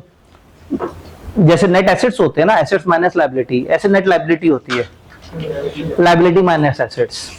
तो नॉर्मली क्या होता है कि अगर आप माइनस में जा रहे हैं तो हम उसको नेट लायबिलिटी पोजीशन कहते हैं। आपकी फिक्स्ड टर्म बोरोइंग मैच्योर होने जा रही है और कोई आपको रिन्यूअल नजर नहीं आ रहा, आपको फाइनेंशियल सपोर्ट क्रेडिटर्स ने आपके ऊपर से उठा ली है, नेगेटिव ऑपरेटिंग कैश फ्लोज हैं, आपके जो ऑपरेशन से पैसे आ रहे हैं वो माइनस में जा रहे हैं, फाइनेंशियल रेशियोज तबाह हो चुकी हैं, बहुत बड़े लॉसेस हैं, आप डिविडेंड्स नहीं दे पा रहे, क्रेडिटर्स को टाइम पे नहीं दे पा रहे, आप लोन एग्रीमेंट की टर्म्स कॉवेनेंट पूरे नहीं कर रहे, सप्लायर के साथ कैश ट्रांजैक्शन पे शिफ्ट होना पड़ गया है और आपको अपनी नई प्रोडक्ट्स और नए कामों के लिए पैसे ही नहीं मिल रहे।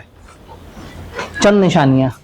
ऑपरेटिंग मैनेजमेंट की इंटेंशन है कि वो कंपनी के ऑपरेशंस बंद कर दें, की मैनेजमेंट जा चुकी है, रिप्लेसमेंट मिल नहीं रही, मेजर मार्केट, मेजर कस्टमर्स आपके हाथ से, मेजर लाइसेंस चले गए हैं, आपको लेबर नहीं मिल रही, आपको HR नहीं मिल रहा, लोग नहीं मिल रहे, इंपॉर्टेंट सप्लाई शॉर्ट हो चुकी हैं जो आपको चाहिए थी, या सक्सेसफुल कंपेटिटर ने आके आपका अच्छा खासा बेड़ा गर्क कर दिया।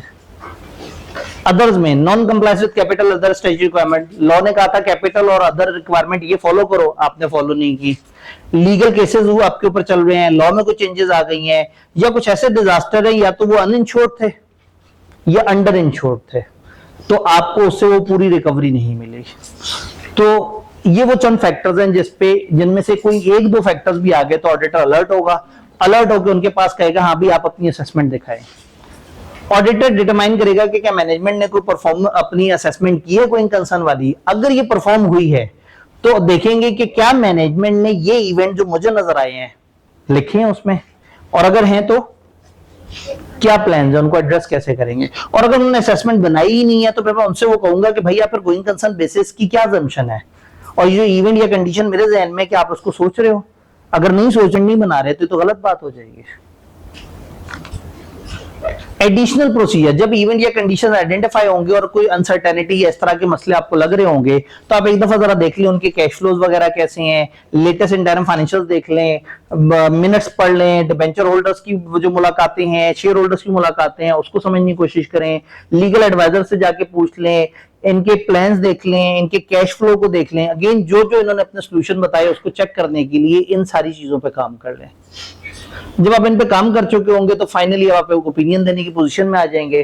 तो मुख्तलिफ केसेस हो सकते हैं। गोइंग कंसर्न बेसिस अगर इनअप्रोप्रिएट लगी आपको by the end of all discussion, तो क्या ओपिनियन होगी? एडवर्स। गोइंग कंसर्न अप्रोप्रिएट है लेकिन मेटीरियल अनसर्टेनिटी है। अगर एडिक्वेट डिस्क्लोजर दी है, unmodified opinion with a separate section in report जिसका नाम होगा material uncertainty related to going concern, साफ रिपोर्ट में ये वाला पैरा ऐड हो जाएगा। अगर गोइंग कंसर्न अप्रोप्रिएट अनसर्टेनिटी थी लेकिन वो जालिमों ने डिस्क्लोज नहीं की, क्वालिफाइड या एडवर्स ओपिनियन। असेसमेंट बना नहीं रहे या एक्सटेंड नहीं कर रहे, सिरे से नहीं बना रहे, तो परवेसिव इशू है, डिस्क्लेमर। और अगर थोड़ा सा उसको अपडेट नहीं कर रहे, वो 8-10 महीने बनी हुई है, मैं कह रहा हूं 1-2 और महीने ऐड कर दो, तो क्वालिफाइड। क्लियर है? एक और आउटपुट होता है जो हमारी किताब ने नहीं डिस्कस किया लेकिन स्टैंडर्ड ने डिस्कस किया। मैं बार बार इस तरह की बातें बता रहा हूं इसलिए कि हमारा फ्रेमवर्क किताब होता है, लेकिन कई दफा आपको ऐसी इंफॉर्मेशन मिलती है तो आप हैरान होते हैं कि किताब में नहीं है। जस्ट फॉर अंडरस्टैंडिंग आप सुन लें। अगर एक ऑडिटर एक ऑडिट करने आया और वहां उसे पता लगा गोइंग कंसर्न वैलिड नहीं है, उसने मैनेजमेंट से कहा वैलिड नहीं है और मैनेजमेंट वाले मान गए वैलिड नहीं है और उन्होंने अकाउंट्स किसी और बेसिस पे बना लिए, तो वो अकाउंट्स ओके हैं। आप उनसे कहेंगे कि नोट डालो कि ये अकाउंट्स कौन सी बेसिस पे बने, और वो नोट इतना इंपॉर्टेंट हो गया कि स्टैंडर्ड ने वाजिब करार दिया है कि आपने लाजमी एम्फेसिस ऑफ मेटा पैराग्राफ डालना है उस नोट पे जो ये बता रहा है कि ये वाले अकाउंट्स किसी और तरीके से बने हुए हैं। तो ये अभी तक हमारे सिलेबस में नहीं है। ऑडिट पास कर ले, नहीं तो वो वाली लाइन भी सिलेबस में ऐड हो जाएगी। डराना तो होता है ना। फिर ये वाला टेबल भी आपको अपडेट हुआ हुआ नजर आ जाएगा कुछ महीने बाद। तो अल्लाह ना करे कि आप ये वाली किताब आईके वाली दोबारा से देखें। यहां तक बातें समझ आई? एक छोटी सी बात है कि समटाइम एक डिले हो जाता है। आप उनसे कहते हैं मुझे जल्दी से अकाउंट्स अप्रूव करके दें ताकि मैं आपको ऑडिट रिपोर्ट जारी करूं, वो कहते हैं जी अभी बस थोड़ा सा जरा हम सोच रहे हैं, अभी जरा थोड़ा देख रहे हैं, चलो 1-2 दिन लेट हो गया, 2 दिन लेट हो गया, 25 दिन लेट हो गया। वो क्यों नहीं साइन करके दे रहे? अगर at the end of audit आपको उनकी तरफ से साइंड अकाउंट जो मिलने थे जिसके फौरन बाद आपने अपनी ऑडिट रिपोर्ट देनी थी, अगर उसमें जरूरत से ज्यादा डिले आ रहा है, तो जरूरत से ज्यादा डिले शायद इस वजह से हो सकता है कि वो उनकी गोइंग कंसर्न पे डाउट है, वो परेशान है और उन्हें समझ नहीं आ रहा कि वो साइन करके जिम्मेदारी लें या ना लें। तो जब भी जरूरत से ज्यादा डिले अप्रूवल ऑफ अकाउंटिंग के प्रोसेस में आ रहा हो, तो आप ये देखें कि क्या मैनेजमेंट का use of going concern basis appropriate है, क्या अकाउंट्स में सारी चीजें सही तरीके से आ रही हैं या नहीं आ रही। ये स्लाइड डिफरेंट है, ये क्यों स्लाइड देख के तो नहीं, हम तो कॉन्सेप्ट पे चल रहे होते हैं। तो अगर सिग्निफिकेंट डिले आ रहा है तो सिग्निफिकेंट डिले से क्या होगा कि आप उनसे कहेंगे कि भाई ये डिले क्यों आ रहा है और आप इसके पीछे गोइंग कंसर्न तो नहीं है, इंक्वायर करेंगे रीजन फॉर डिले। और अगर डिले किसी इवेंट या कंडीशन से रिलेटेड है तो फिर मुझे उस इवेंट कंडीशन पे भी प्रोसीजर लगाने पड़ेंगे और फाइनली पे मैं इस नतीजे पे पहुंचूंगा कि मटेरियल अनसर्टेनिटी है या नहीं है। कहने का मतलब है कि अगर आपको at the end of audit भी कुछ इश्यूज लगे और आपको उनकी तरफ से जरा थोड़ी सी रिलक्टेंस लग रही हो, तो थोड़ा अलर्ट हो जाएं, शायद गोइंग कंसर्न का इशू है। बात समझ आई? इधर तो उन्होंने बस ये कहा कि ऑडिटर ने दोषावत गवर्नेंस से हमेशा ये सारी बातें बतानी है कि कहां अनसर्टेनिटी है, कहां आपको गोइंग कंसर्न अप्रोप्रिएट लग रही है। एक बात याद रखना है, चैप्टर 14 में हर स्टैंडर्ड का आउटकम पहले दोषावत गवर्नेंस से डिस्कस होगा।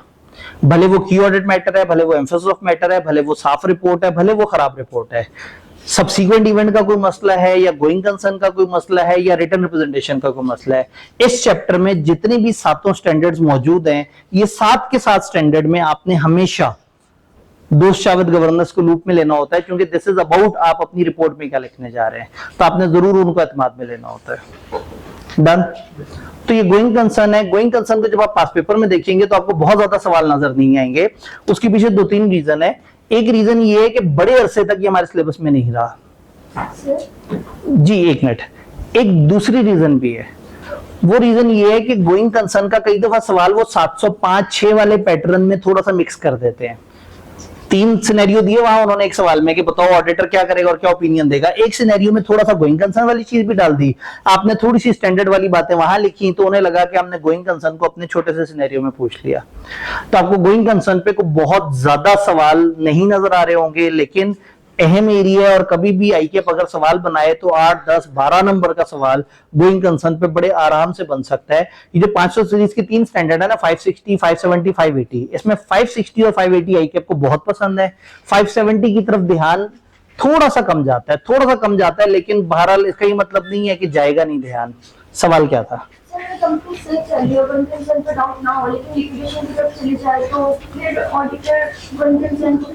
जी, अगर कंपनी पे आपको कोई डाउट हुआ ही नहीं, कोई फैक्टर्स नहीं है, तो आप अपना ऑडिट करते रहें और ऑडिट करके आप अपनी साफ सुथरी रिपोर्ट देके चले जाएं। आपने रिपोर्ट में ये तो बताया कि गोइंग कंसर्न असेस करना इनके जिम्मे है, मैं सिर्फ अंदाजा लगाता हूं कि वो अप्रोप्रिएट है या नहीं, लेकिन असल जिम्मेदारी इनकी है। तो इस वक्त हम कह रहे हैं कि जहां आपको डर लगा अलर्ट हो जाएं, लेकिन जहां हमारे सामने कोई फैक्टर नहीं आया हम चलते रहेंगे। अब कल को अगर कोई ऐसा फैक्टर सामने आ गया जो उस वक्त हमारे नॉलेज में नहीं था, तो ऑडिटर स्टिल सेफ, क्योंकि उसने अपने तौर पर अपने प्रोसीजर लगाए थे। गोइंग कंसर्न समझ आ रहा है? एक बहुत ही छोटा स्टैंडर्ड, लेकिन आईकेएप को बहुत ज्यादा पसंद है। एक सवा सफे का बेचारा स्टैंडर्ड है, लेकिन आईकेएप ने इसमें से बहुत दफा बड़े तसल्ली से चीजें पूछी हैं। 580 रिटर्न रिप्रेजेंटेशन। ये रिटर्न रिप्रेजेंटेशन का क्या मतलब होता है? लिख के दे दें। जब भी आपको किसी जगह किसी भी चीज पे डाउट होता है, किसी बंदे की स्टेटमेंट पे, किसी पॉलिसी में, किसी बात में, आप उनसे कहते हैं ये मुझे लिख के दे दें। फॉर एग्जाम्पल, कल हमने आपसे कहा, पहले सर ने कहा कि जी मैं जरा चाह रहा हूं कि जरा तगड़ी क्लास हो, तो मैं सर से भी बात करूंगा, आपने भी सर को बताना है, याद कराना है। फिर मुझे भी पता लगा, तो फिर मैंने भी कहा कि आपका टेस्ट थोड़ा सा आगे पीछे करके और हम एक डिफरेंट स्केड्यूल तय करेंगे। फिर मैंने आपको, अगर मैं जुबानी बात करता और अगले दिन हम अचानक से 4 बजे क्लास करते, तो आप यहाँ तड़प रहे होते और आप जो है ना अपना सर दीवार में मार रहे होते कि जी मैं तो 3:30 बजे आया, मेरे साथ तो धोखा हो गया, ये क्या बात है। तो मैं कहता कल याद नहीं, जाते जाते मैंने कहा था शायद थोड़ा डिले हो जाए। ये जो हवाई बात होती है ना, ये बाद में कोट करना आसान नहीं होता। लेकिन अब आप में से अगर को कहे मेरे साथ नाइंसाफी हुई, मैं कहूंगा भाईजान जाते हुए क्या कहा था? ग्रुप लाजमी देखना है। और ग्रुप में हमने राइटिंग में डाल के भेज दिया था। अब जब हमने एक चीज लिख के भेज दी है ना, तो हम मुकर नहीं सकते। जो जबानी बात की होगी अगले दिन मुकर जाएंगे, जोशे खिताबत में पता नहीं बोल दिया होगा, पता नहीं ऐसी बात नहीं थी, ऐसे है। तो ये एक प्रॉब्लम होता है। ये जो हवाई बात होती है, जबानी बात होती है ना, ये हवा में उड़ जाती है। ऑडिटर के साथ बहुत ऐसा होता है, कंपनी से पूछते हैं ये पॉलिसी हो, कहते हैं हाँ पॉलिसी है। बाद में जाके कहता है कि जी आपने कहा था पॉलिसी, उन्होंने कहा कहाँ कहा था पॉलिसी है? आपने कहा था मैंने कहा था पॉलिसी है, उन्होंने कहा ना पॉलिसी है। हाँ थोड़ी कहा था जी।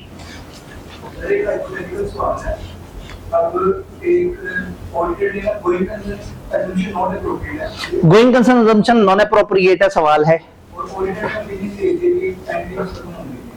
और ऑडिटर ने ओपिनियन दे दिया कि एंटिटी खत्म होने वाली है। क्यों ऐसा ओपिनियन देगा वो? नहीं, यानी कि ये स्टैंडर्ड यही तो, इसी से तो बचाना चाह रहा है हमें। अगर तो कोई शक ही नहीं है तो ऑडिटर को गुस्सा थोड़ी है, उसको शक था, ठीक है। ऑडिटर ये मानता है कि ये एंटिटी गोइंग कंसर्न नहीं है, जबकि मैनेजमेंट वाले मानते हैं वो गोइंग कंसर्न है। अकाउंट्स उन्होंने बनाने हैं, उनकी मर्जी, उन्होंने अकाउंट्स में लिख दिया we are a going concern. But मुझे लगता है कि गोइंग कंसर्न बेसिस एप्रोप्रिएट नहीं है। मेरा सबसे पहला लाइन आइटम क्या था? ऑडिटर ही मानता है कि गोइंग कंसर्न बेसिस एप्रोप्रिएट नहीं है। हम दे देंगे एडवर्स ओपिनियन, और एडवर्स ओपिनियन के साथ अपनी लॉजिकल रीजनिंग दे देंगे। अगर user of the financial statement को मेरी लॉजिकल रीजनिंग अच्छी लगी तो वो उस कंपनी पे भरोसा नहीं करेगा, और किसी को मेरी रीजन अच्छी नहीं लगी तो भले वो इन्वेस्टमेंट कर दे, हम मना थोड़ी कर सकते हैं। तभी तो ओपिनियन के साथ आपने बेसिस फॉर ओपिनियन में सब बताना होता है कि मैं क्यों ओपिनियन खराब कर रहा हूं। तो जब ये स्टैंडर्ड्स किस लिए होते हैं? झगड़ा बचाने के लिए। जब आपने ये सब किया है, फर्ज करें ये सब भी किया, आपको लगता था गोइंग कंसर्न नहीं है, हमारी असेसमेंट गलत थी, कल को वो गोइंग कंसर्न निकल आए और हमने कहा था वो गोइंग कंसर्न नहीं है, तो ज्यादा से ज्यादा ये होगा वो हमारे ऊपर लीगल केस करेंगे। हम उस लीगल केस के डिफेंड में बताएंगे कि हमारे वर्किंग पेपर में ये रिजल्ट हमारे सामने आए थे, हमने जो इनसे मिलकर बात की थी, ये कागज पे लिखी हुई है ये बात, ये खतरा था, ये खौफ था, और ये स्टैंडर्ड ने हमें कहा है कि जब खौफ हो तो तुमने इस तरह से एहतियात करनी है। और हमने तसल्ली से सारी बात लिखी थी, तो हमारा कोई पर्सनल अटैक करना मकसद नहीं था, हमने अपनी प्रोफेशनल जिम्मेदारी अदा करके इस तरह की ओपिनियन दी है। तो ये स्टैंडर्ड्स हमें साथ साथ सेफगार्ड भी कर रहे हैं ये जो डॉक्यूमेंटेशन है हमें बचाती है, वरना क्लाइंट तो किसी बात पे भी गुस्सा होकर हमारे ऊपर लीगल केस कर देगा, और क्लाइंट तो बहुत ताकतवर होता है। तो हम जितना डॉक्यूमेंटेड चलेंगे, जितना लिखत पढ़त में चीजें होंगी, जितना ज्यादा हमने स्टैंडर्ड्स फॉलो किए होंगे, उतना हम अपने आप को बचा सकेंगे। वापस इधर आते हैं, रिटर्न जी, एक आखिरी सवाल फिर आगे चलते हैं जी। जी, जिस साल कंपनी खत्म होगी, क्या उस साल ऑडिट होगा या नहीं होगा? आप लोगों ने कंपनी लॉ में जो वाइंडिंग अप पढ़ा है वो बड़ा छोटा सा पढ़ा है। जिस साल कंपनी बंद हो रही होती है उस साल एजीएम भी होती है, उस साल के अकाउंट्स भी बनते हैं, और वो अकाउंट्स और वो एजीएम लिक्विडेटर बनवाता है और करवाता है, तो ऑडिट भी हो रहा होता है।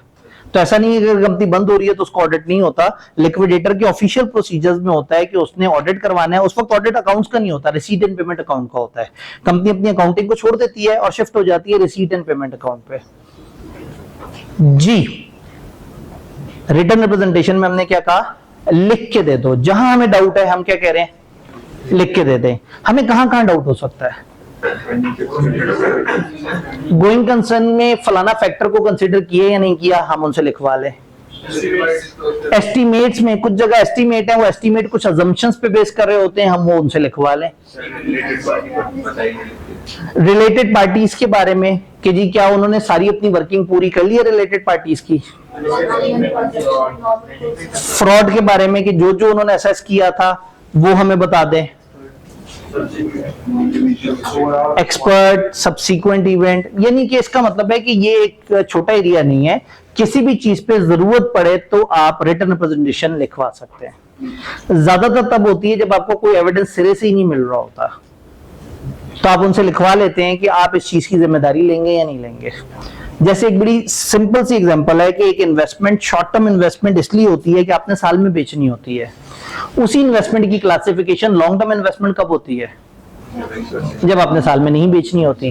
क्या इसकी कोई रसीद होगी कि आपने साल में बेचनी है या साल में नहीं बेचनी? इसका एविडेंस एक सोच है कि हमने ऐसा सोचा है। या तो उनकी मीटिंग के मिनट्स में मिल जाएगा मुझे, नहीं तो मैं कहूंगा आप ऐसा सोचते हैं, मुझे लिख के दे दें कि हम ये सोचते हैं कि ये इन्वेस्टमेंट हमने साल बाद बेचनी है। तो बहुत सारी ऐसी चीजें हैं जहां हमारे पास एविडेंस वाहिद क्या होता है? Written representation.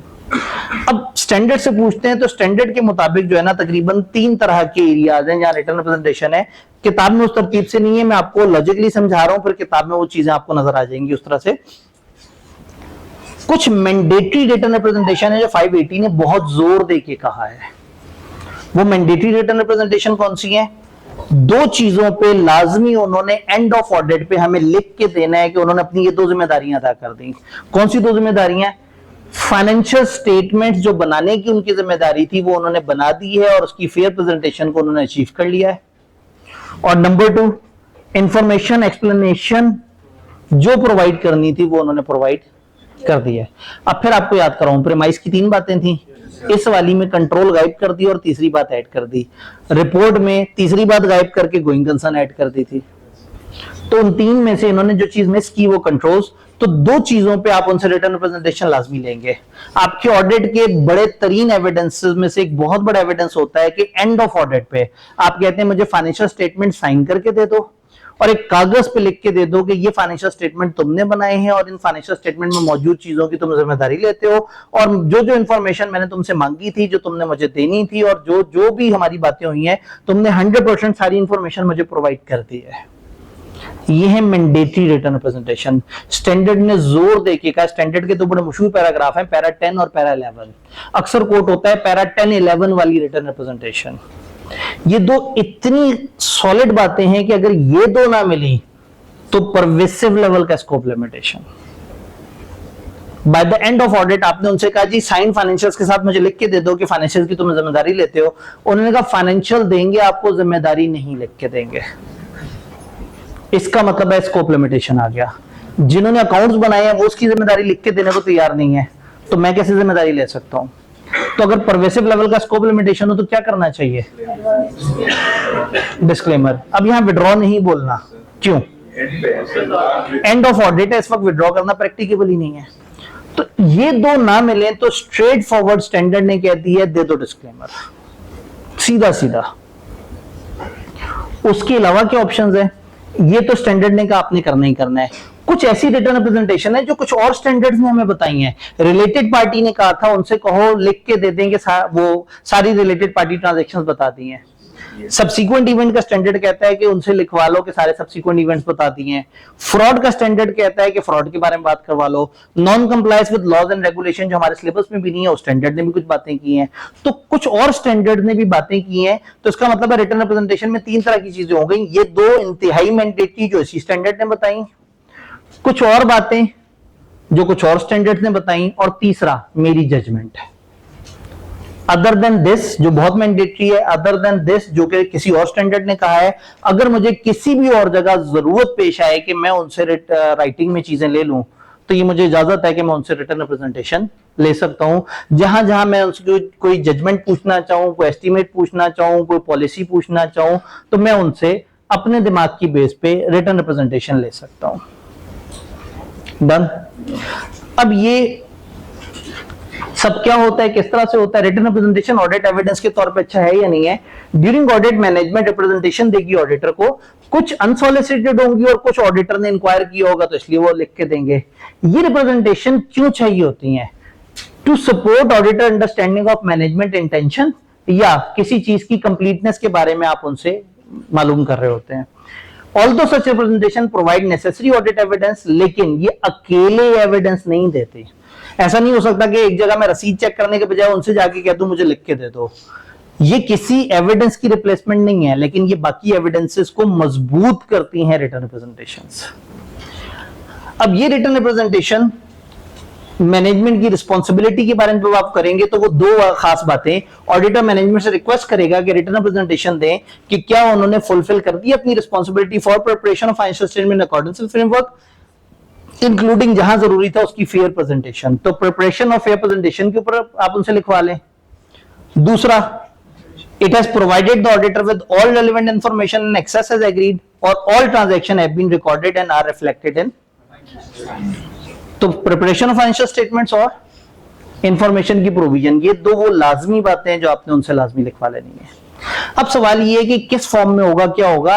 रिटर्न रिप्रेजेंटेशन हमेशा एक लेटर फॉर्म में होगी। आप पूरे ऑडिट छोटी छोटी सी रिप्रेजेंटेशन लेते रहेंगे, लेकिन एंड ऑफ ऑडिट पे उनसे कहेंगे मुझे फाइनली एक बड़ी रिटर्न रिप्रेजेंटेशन दे दें जिसमें वो वाली 2 बातें लिखी हुई हो, वो स्टैंडर्ड्स वाली कुछ बातें लिखी हो, और स्टैंडर्ड ने हमें कहा है कि जहां आपने कुछ और भी साल भर उनसे लेते रहे हैं उसको इकट्ठा एक दफा इसमें कंसोलिडेट करवा लें। तो ये एक लेटर की शक्ल में होगा, जबानी नहीं होगा। क्या तारीख होगी? As near as practicable to date of, but not afterward. तो ऑडिट की दुनिया के जो आखिरी 2 बड़े एविडेंस हमें चाहिए होते हैं, हम उनकी तरफ से साइन फाइनेंशियल स्टेटमेंट लेते हैं और साइन रिटर्न रिप्रेजेंटेशन लेते हैं, और उसके बाद एज अर्ली एज पॉसिबल हम रिपोर्ट उनके हवाले कर देते हैं, क्योंकि वो लोग IAS 10 के मुताबिक जिम्मेदार हैं अपनी साइनिंग डेट तक, और मैं 560 के मुताबिक मेनली जिम्मेदार हूं अपनी साइनिंग डेट तक। तो मेरी कोशिश होनी चाहिए बस उनसे चीजें लूं और सेम डे किसी तरीके से सारे प्रोसीजर्स को फाइनलाइज करके मैं उनको रिपोर्ट हवाले कर दूं। कंटेंट क्या होंगे इसमें? इस लेटर का फॉर्मेट किताब ने दिया हुआ है। इसमें जब हम शुरू में ये फॉर्मेट पढ़ा जाता है तो उस वक्त फ्रॉड वगैरह नहीं पढ़ा होता। जब आपको फ्रॉड और बाकी सारी चीजें समझ आ गई हैं तो आप इस लेटर को एक सरसरी नजर देख सकते हैं। याद करने की कोशिश नहीं करनी, बस एक दफा इस नजर से देख लें कि आपको आइडिया हो जाए कि इसके अंदर क्या क्या कंटेंट किस किस तरह से है। परवेसिव वाला सिर्फ उन 2 पे है, एक्सप्रेसली सिर्फ इन 2 पे। वहां पे आपने सिचुएशन की ग्रेविटी देखनी है कि आप उसके मुताबिक उसे मटेरियल कहें या नहीं। यहां उन्होंने एक्सप्रेसली बोल दिया है कि ये है ही परवेसिव। तो इन 2 पे हमेशा डिस्क्लेमर है, ये याद रखना है। क्लियर? आईकेप की किताब में थोड़ी सी मिसप्रिंटिंग उन्होंने थोड़ा सा ऊपर नीचे करके ये वाली बात का डिस्क्लेमर ना एक और पॉइंट के अंदर बीच में फिट कर दिया, लेकिन आप इसको ध्यान में रखें कि इन 2 पॉइंट्स पे अगर आपने नहीं दिया तो सीधा सीधा डिस्क्लेमर। अब अगर आपको डाउट हो रिटर्न रिप्रेजेंटेशन पे, आपको रिटर्न रिप्रेजेंटेशन या तो मिली नहीं है या मिली है लेकिन आपको उसके ऊपर डाउट है कि ये सही है या नहीं है, ये वाली स्लाइड आईकेप को बहुत पसंद है। ये वाली बात वो बार बार पूछ चुका है, अल्फाज बदल बदल के बार बार घूम के यही बात दोबारा पूछना शुरू कर देता है। अगर आपको डाउट है रिलायबिलिटी ऑफ रिटर्न रिप्रेजेंटेशन पे, ये डाउट कब होता है? जब आपको कंसर्न्स हैं उनकी कंपिटेंस, इंटेग्रिटी, एथिकल वैल्यूज या कुछ और चीजों पे। हमें रिटर्न रिप्रेजेंटेशन कब डाउटफुल लगेंगी? नंबर 1, जब वो झूठे लोग दे रहे हो। नंबर 2, जब लोग तो सच्चे हों लेकिन मैच नहीं कर रहा एविडेंस बाकी चीजों के साथ।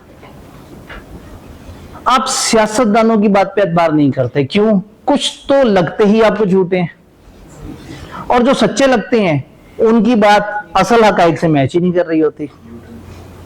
ठीक है, तो कुछ होते ही गलत हैं, कुछ बाद में यूटर्न ले लेते हैं। तो दोनों तरह के सियासतदान आपको अच्छे नहीं लगते। कुछ की इंटेग्रिटी पे आपको डाउट है, ये जी चोर लोग हैं, बेईमान लोग हैं, और कुछ जो बात करते हैं वो जब आप जमीनी हकाइक से मैच करते हैं तो आपको पता लगता है कि भाई एवं गपी मारी थी।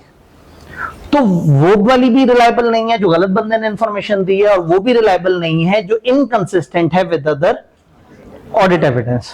तो आप मैनेजमेंट के पास जाएंगे, आप उन्हें कहेंगे भाई इस इशू को रिजॉल्व करें, आपने मुझे ये लिख के दिया था, आपने कहा था ये शॉर्ट टर्म इन्वेस्टमेंट हमने बेचनी, फौरी बेचनी है, वो कंपनी का फलाना डायरेक्टर कह रहा है कि ये इन्वेस्टमेंट अगले 5 साल तक हमने बेचनी नहीं है, या फलाना कंपनी के साथ आपका एग्रीमेंट हुआ, आपने ये वाले शेयर सिक्योरिटी के तौर पर रखवा दिए वहां 3 साल के लिए, आप कहते हो हमने 2 महीने में बेच देनी है।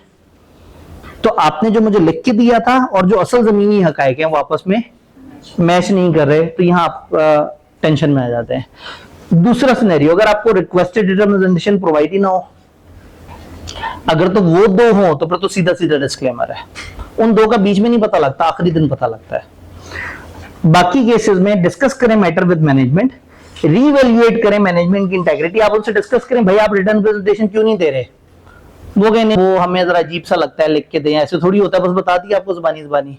तो दोबारा से इवैल्यूएट करें कि वो बंदे जो आपको नेक लग रहे थे जब वो आपको लिख के देने के लिए तैयार ही नहीं है, तो क्या आपने कहीं खामखा गलत लोगों को सही लोग तो नहीं कंसिडर कर लिया, और फिर अप्रोप्रिएट एक्शन लें और ये देखें कि मेरी ओपिनियन पे से क्या फर्क पड़ेगा। तो अगर आपको रिटर्न रिप्रेजेंटेशन ना दें तो ये खतरनाक बात है कि क्यों नहीं वो लिख के दे रहे, वो क्यों डर रहे हैं, और दोबारा से इवैल्यूएट करें उन्हें, और अगर आपको लगे कि वो ठीक लोग नहीं है या वो जान के आपको गुमराह करना चाह रहे हैं, तो ये बड़ा क्लियर कट स्कोप लिमिटेशन है, डिपेंडिंग अपॉन मटेरियल या परवेसिव हम ओपिनियन उस तरह की बना सकते हैं। बंद। तो छोटा सा स्टैंडर्ड है लेकिन इसको छोटा कंसिडर नहीं करना। आईक्यू आपको काफी पसंद है, इसके पास पेपर्स में एक ही तरह के सवाल बार बार कई दफा रिपीट हुए हैं, तो ड्राफ्टिंग में तो आप जरूर इसके ऊपर बात कर रहे होंगे, डिस्कशन कर रहे होंगे।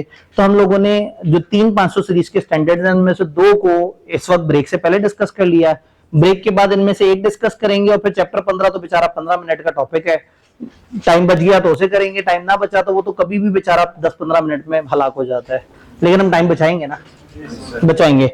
कैसे बचाएंगे? ब्रेक छोटी करेंगे। वाह सर, आप अपनी इमोशनल तकरीर कर दी, उस टाइम पे याद नहीं आया। 5-9 हो रहे हैं। एक तरीके कि हम 5-15 पे इकट्ठे हों, एक तरीका ये है कि मैं बहुत ज्यादा वैशी ना बनूं और हम 5-10 पे इकट्ठे हों। अब ये डिपेंड करता है कि आप लोग जहनी तौर पे कितने इजी हैं। 5-15 ओके, 5-15 की आवाज ज्यादा है, 5-15 की आवाज ज्यादा है, जिनकी 5-20 की आवाज थी उन्होंने आवाज दबा दी। 5-15 पे दोबारा मिलते हैं, ठीक है। अगेन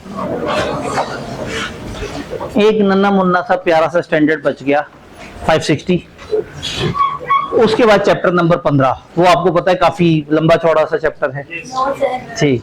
वो तो आप लोग जो है ना जैसे ही चैप्टर खत्म होता है उसे फुर करके खत्म कर देते हैं। तो इसका मतलब हमारी किताब में 14 चैप्टर्स हैं, फिर इन 14 में से भी 2-3 छोटे छोटे से चैप्टर होंगे, उनको भी साइड पे करते हैं, तो अच्छा सा फील होता है कि हाँ 10 चैप्टर्स पे काम करना है। सब्सीक्वेंट इवेंट, इवेंट वाकये को कहते हैं, और सब्सीक्वेंट बाद में आने वाले को कहते हैं। ISA 560 जिसका स्कोप है बाद में आने वाले इवेंट्स, ये बाद वाले इवेंट से मुराद ये है कि जो ईयर एंड के बाद जो कुछ भी हो रहा है वो सब्सीक्वेंट इवेंट है। जब मैं आपको बताता हूँ ईयर एंड के बाद, तो आप कहते हैं सर अभी साइड पे हो जाए, हमें एक अकाउंटिंग स्टैंडर्ड बहुत ज्यादा याद आ रहा है, IAS 10। सर इतना बुरा नहीं था जितना आपने इसको बुरा करके लिख दिया है। तो IAS 10 ने आपको बताया था कि कुछ रिपोर्टिंग डेट होती है कोई, ये क्या डेट होती है रिपोर्टिंग डेट? जिस पे फाइनेंशियल स्टेटमेंट क्लोज हो रहे होते हैं, आसान सिंपल वर्ड्स में ईयर एंड, ईयर एंड होता है आपका रिपोर्टिंग डेट। तो इवेंट्स आफ्टर रिपोर्टिंग डेट का मतलब क्या है? ईयर एंड के बाद आने वाले इवेंट्स। तो आपको याद होगा IAS 10 ने आपको कहा था कि जब भी रिपोर्टिंग डेट के बाद कुछ इवेंट्स आते हैं, देखिए अकाउंट्स कब तक बने हुए होते हैं? रिपोर्टिंग डेट ईयर एंड तक के बने होते हैं। फॉर एग्जांपल 30 जून है तो जब 30 जून तक के अकाउंट्स बने हुए हैं तो 30 जून के बाद कभी कभी कुछ इवेंट्स आते हैं। वो इवेंट्स ऐसे होते हैं जिसके बाद आपका दिल करता है कि आप 30 जून वाले अकाउंट्स में कोई अमेंडमेंट करें। अब जो 30 जून के बाद इवेंट आए हैं, रिपोर्टिंग डेट के बाद इवेंट आए हैं, उसमें दो तरह के इवेंट होते हैं मेनली। एक बात याद रहे, इस पूरे स्टैंडर्ड में all I am talking about is material thing, मैं मटेरियल का जिक्र नहीं कर रहा। इस स्टैंडर्ड की प्राइम अजम्पशन ये है कि हम सिर्फ मटेरियलिटी की बात कर रहे हैं, मटेरियलिटी से नीचे की चीज को हमने घास नहीं डालनी। कुछ एडजस्टिंग इवेंट होते हैं, कुछ नॉन एडजस्टिंग इवेंट होते हैं। अब मेरे सामने अकाउंटिंग के चैंपियन मौजूद हैं। ये एडजस्टिंग इवेंट क्या होता है? जिसकी ईयर एंड पे कंडीशन एग्जिस्ट कर रही थी, वो एडजस्टिंग इवेंट है। तो नॉन एडजस्टिंग इवेंट जिसकी कंडीशन एग्जिस्ट नहीं कर रही थी। तो अगर आपको मैं 8-10 इवेंट बताऊं तो आप फौरन से बता देंगे एडजस्टिंग है नॉन एडजस्टिंग है। इवेंट को देख के पहचान में आ जाता है। देखिए ये इवेंट हो तो सारे ईयर एंड के बाद रहे हैं ना भाई। फॉर एग्जांपल ईयर एंड के 4 दिन बाद वैल्यूअर की रिपोर्ट आ गई रिवैल्यूएशन की, ये एडजस्टिंग इवेंट है नॉन एडजस्टिंग इवेंट है? एडजस्टिंग कैसे हो गया? अगर एक्सपर्ट के पास काम भेजा था तो जाहिर है 4 जुलाई को अगर रिपोर्ट आ गई है तो आपने काम तो भेजा होगा कहीं जून में। तो फिर भी एहतियातन पूछ लेंगे कि भाई ये रिपोर्ट गई कब थी, ये उसको हमने काम पे कब अपॉइंट किया था। अगर तो वो 30 जून से पीछे पीछे अपॉइंट हो गया था और उसने काम शुरू कर दिया था तो ईयर एंड पे we were of the opinion कि अभी कुछ और स्टेटमेंट आएगी जिससे हमारी ईयर एंड की वैल्यू चेंज हो जाएगी। ठीक है, ये एडजस्टिंग इवेंट हो गया। एक लीगल केस हम हार गए ईयर एंड के बाद। अगर वो ईयर एंड से पहले से चल रहा था तो फिर तो इसका मतलब है उसकी कंडीशन मौजूद थी। हमारी एक बिल्डिंग में आग लगी ईयर एंड के बाद, क्यों? बिल्डिंग भी तो ईयर एंड पे एग्जिस्ट कर रही थी। जिसने आग लगाई वो भी एग्जिस्ट कर रहा था, वो माचिस भी मौजूद थी, वो ऑयल भी मौजूद था, हमारे लिए अनसर्टन था। इसका मतलब है 30 जून पे कुछ ऐसे इवेंट्स हैं जिनका हमें डाउट, हमें लग रहा होता है कि ये अभी कुछ भी एग्जीक्यूट हो सकते हैं। तो ईयर एंड पे जो हमारे लीगल केसेस हवा में होते हैं, अगर वो उनका कोई ना कोई मतलब निकल आए तो वो एडजस्टिंग इवेंट है। फर्ज करें ईयर एंड से 2 दिन पहले आग लगी और अभी तक बुझी नहीं है और अभी एस्टिमेट नहीं उसका सामने आया, तो जब एस्टिमेट सामने आएगा वो भी एडजस्टिंग। तो अब ये आपको बहुत अच्छी तरह से पता है कि एडजस्टिंग क्या और नॉन एडजस्टिंग क्या है। एडजस्टिंग के साथ अकाउंटिंग ट्रीटमेंट क्या होता है? एडजस्ट करते हैं, फाइनेंशियल में उसका डेबिट क्रेडिट डालती हैं, उसकी एंट्री डालती हैं और जो आपके एसेट्स लायबिलिटीज की अमाउंट है वो उतने से प्लस माइनस हो जाती है वो एंट्री हो जाने के बाद। कि नॉन एडजस्टिंग के साथ क्या करते हैं? डिस्क्लोज करते हैं, नैरेटिव इंग्लिश में लिख देते हैं कि ऐसे करके ऐसे हुआ था। याद नहीं वो जो हमने कहा था कि फर्स्ट करें एक बिल्डिंग में आग लग गई तो फिर आप वो चूंकि ईयर एंड के बाद आग लगी थी तो उन्होंने नोट लिख दिया था और उसमें इंग्लिश में लिख दिया था कि जी इतने 100 मिलियन की बिल्डिंग जल गई। या ये स्टन बता रहा है और हम कौन है? ऑडिटर। हम अकाउंटेंट तो नहीं है। इन लोगों ने कब तक काम करना है? IAS 10 कब से लेके कब तक जिम्मेदारी बताता है अकाउंटेंट की? रिपोर्टिंग डेट से लेके date of approval of financial statement. और ये कौन सी डेट होती है? जब कंपनी के बड़े साइन कर देते हैं, डायरेक्टर्स, दोस्त चावत गवर्नेंस जो उसके वो रखवाले होते हैं, जब वो साइन कर देते हैं तो वो लोग वहां तक रिस्पॉन्सिबल है। मैं हूं ऑडिटर, तो असूलन मैं ईयर एंड से लेके कब तक लायबल होना चाहिए? जब मैं अपनी ऑडिट रिपोर्ट पे साइन कर दूं तो वहां तक तो मुझे फॉर श्योर लायबिलिटी लेनी चाहिए। लेकिन ये स्टैंडर्ड थोड़ा सा जरा ज्यादा बाहर निकलता चला गया। उसने कहा वहां तक तो तुम कंफर्म लायबल हो, उससे आगे भी अगर कोई चीज मिल जाए तो छोड़ना नहीं है, उसको भी अकाउंट फॉर करना है। तो अब यहां पे स्टैंडर्ड में सबसे अहम बात यह है कि हमें 3 फेज आइडेंटिफाई करने हैं। हर फेज के अपने प्रोसीजर है। पेपर में एक बहुत बड़ी कंफ्यूजन हो सकती है कि हमने गलत फेज समझ के गलत फेज के प्रोसीजर लिख दिए। एक तो हमने सही फेज के प्रोसीजर लिखनी है और दूसरा फिर हमने वो प्रोसीजर बताने हैं कि हमने इस मसले से बाहर कैसे निकलना है। तो इन फेजेस के लिए आपको फिर से एक तकलीफ दे डायग्राम से गुजरना होगा। शायद बहुत ज्यादा तकलीफ दे नहीं, आप लोग अब तक आहिस्ता आहिस्ता आदी हो चुके हैं। ये मैंने एक एग्जांपल लिया है, ये मैं रेगुलर क्लास में भी दिखाता हूँ। इससे क्या होता है कि आपको पिक्चर में ना एक पूरा एक सीन समझ आ जाता है कि वो 3 फेज क्या है। ये है date of financial statement. For example मैंने यहाँ लिखा है जून 30, 2021। ये है डेट ऑफ फाइनेंशियल स्टेटमेंट। फिर मैंने आगे यहाँ लिखा है date of approval of financial statement, जिस दिन कंपनी के बड़ों ने फाइनेंशियल स्टेटमेंट्स को अप्रूव किया। मेरी एग्जांपल में ये है सितंबर 28, 2021। फिर डेट ऑफ ऑडिट रिपोर्ट, याद है ऑडिट रिपोर्ट और अप्रूवल की date as near as practicable होनी चाहिए। ये वही दिन है जब अकाउंट भी साइन हुआ और ये वही दिन है जब आपको रिटर्न रिप्रेजेंटेशन भी मिली है। कोशिश करें कि एज अर्ली एज पॉसिबल ये दोनों डेट्स जितना करीब हो जाए, सेम डे हो जाए तो बहुत अच्छी बात है। ये पीछे नहीं जा सकती, सेम डे हो सकती है और आगे हो सकती है।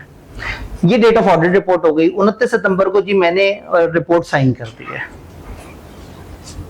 फिर अक्टूबर 25, 2021 को इश्यू हो गई। ये डेट ऑफ इश्यूएंस किसे कहते हैं? जब आपके लोगों के पास वो चीज आ गई, जब अवाम के पास आ गई, यानी कि जब मेंबर्स ने उसको अप्रूव कर दिया एजीएम में और अब वो अप्रूव हो चुके हैं और वो पब्लिकली डिसेमिनेट हो सकते हैं, तो वो बन गया डेट ऑफ इश्यूएंस। इस दिन के अकाउंट्स बने हुए हैं, इस दिन उनके बड़ों ने अप्रूव किया, इस दिन मैंने ऑडिट ओके किया और इस दिन मार्केट में हमारे फाइनेंशियल स्टेटमेंट्स अवेलेबल हो गए। तो अब सब्सीक्वेंट इवेंट की कहानी जून 30, 2021 से आगे शुरू हो जाती है। सब्सीक्वेंट इवेंट इन 2 तारीखों के बीच में भी आ सकते हैं, इन 2 तारीखों के बीच में भी आ सकते हैं और इस तारीख के बाद भी आ सकते हैं। सबसे पहले मेरी असल जिम्मेदारी है मेरी रिपोर्ट की डेट तक। इस लाइन तक मैं मानता हूं कि मेरी एक्टिव रिस्पॉन्सिबिलिटी है। मैंने नॉर्मल प्रोसीजर और स्पेशल प्रोसीजर दोनों लगाने हैं। क्योंकि मेरी डेट रिपोर्ट पे लिखी हुई ये बताती है कि मैंने इस दिन तक का सारा ऑडिट एविडेंस हासिल किया था, तभी तो मैंने उसके बहुत करीब करीब उनसे भी साइनिंग ली थी। तो मेरी ऑडिट रिपोर्ट बता रही है कि 29 सितंबर तक मैं ओके हूं और मैंने सारी चीजें वेरीफाई की हैं।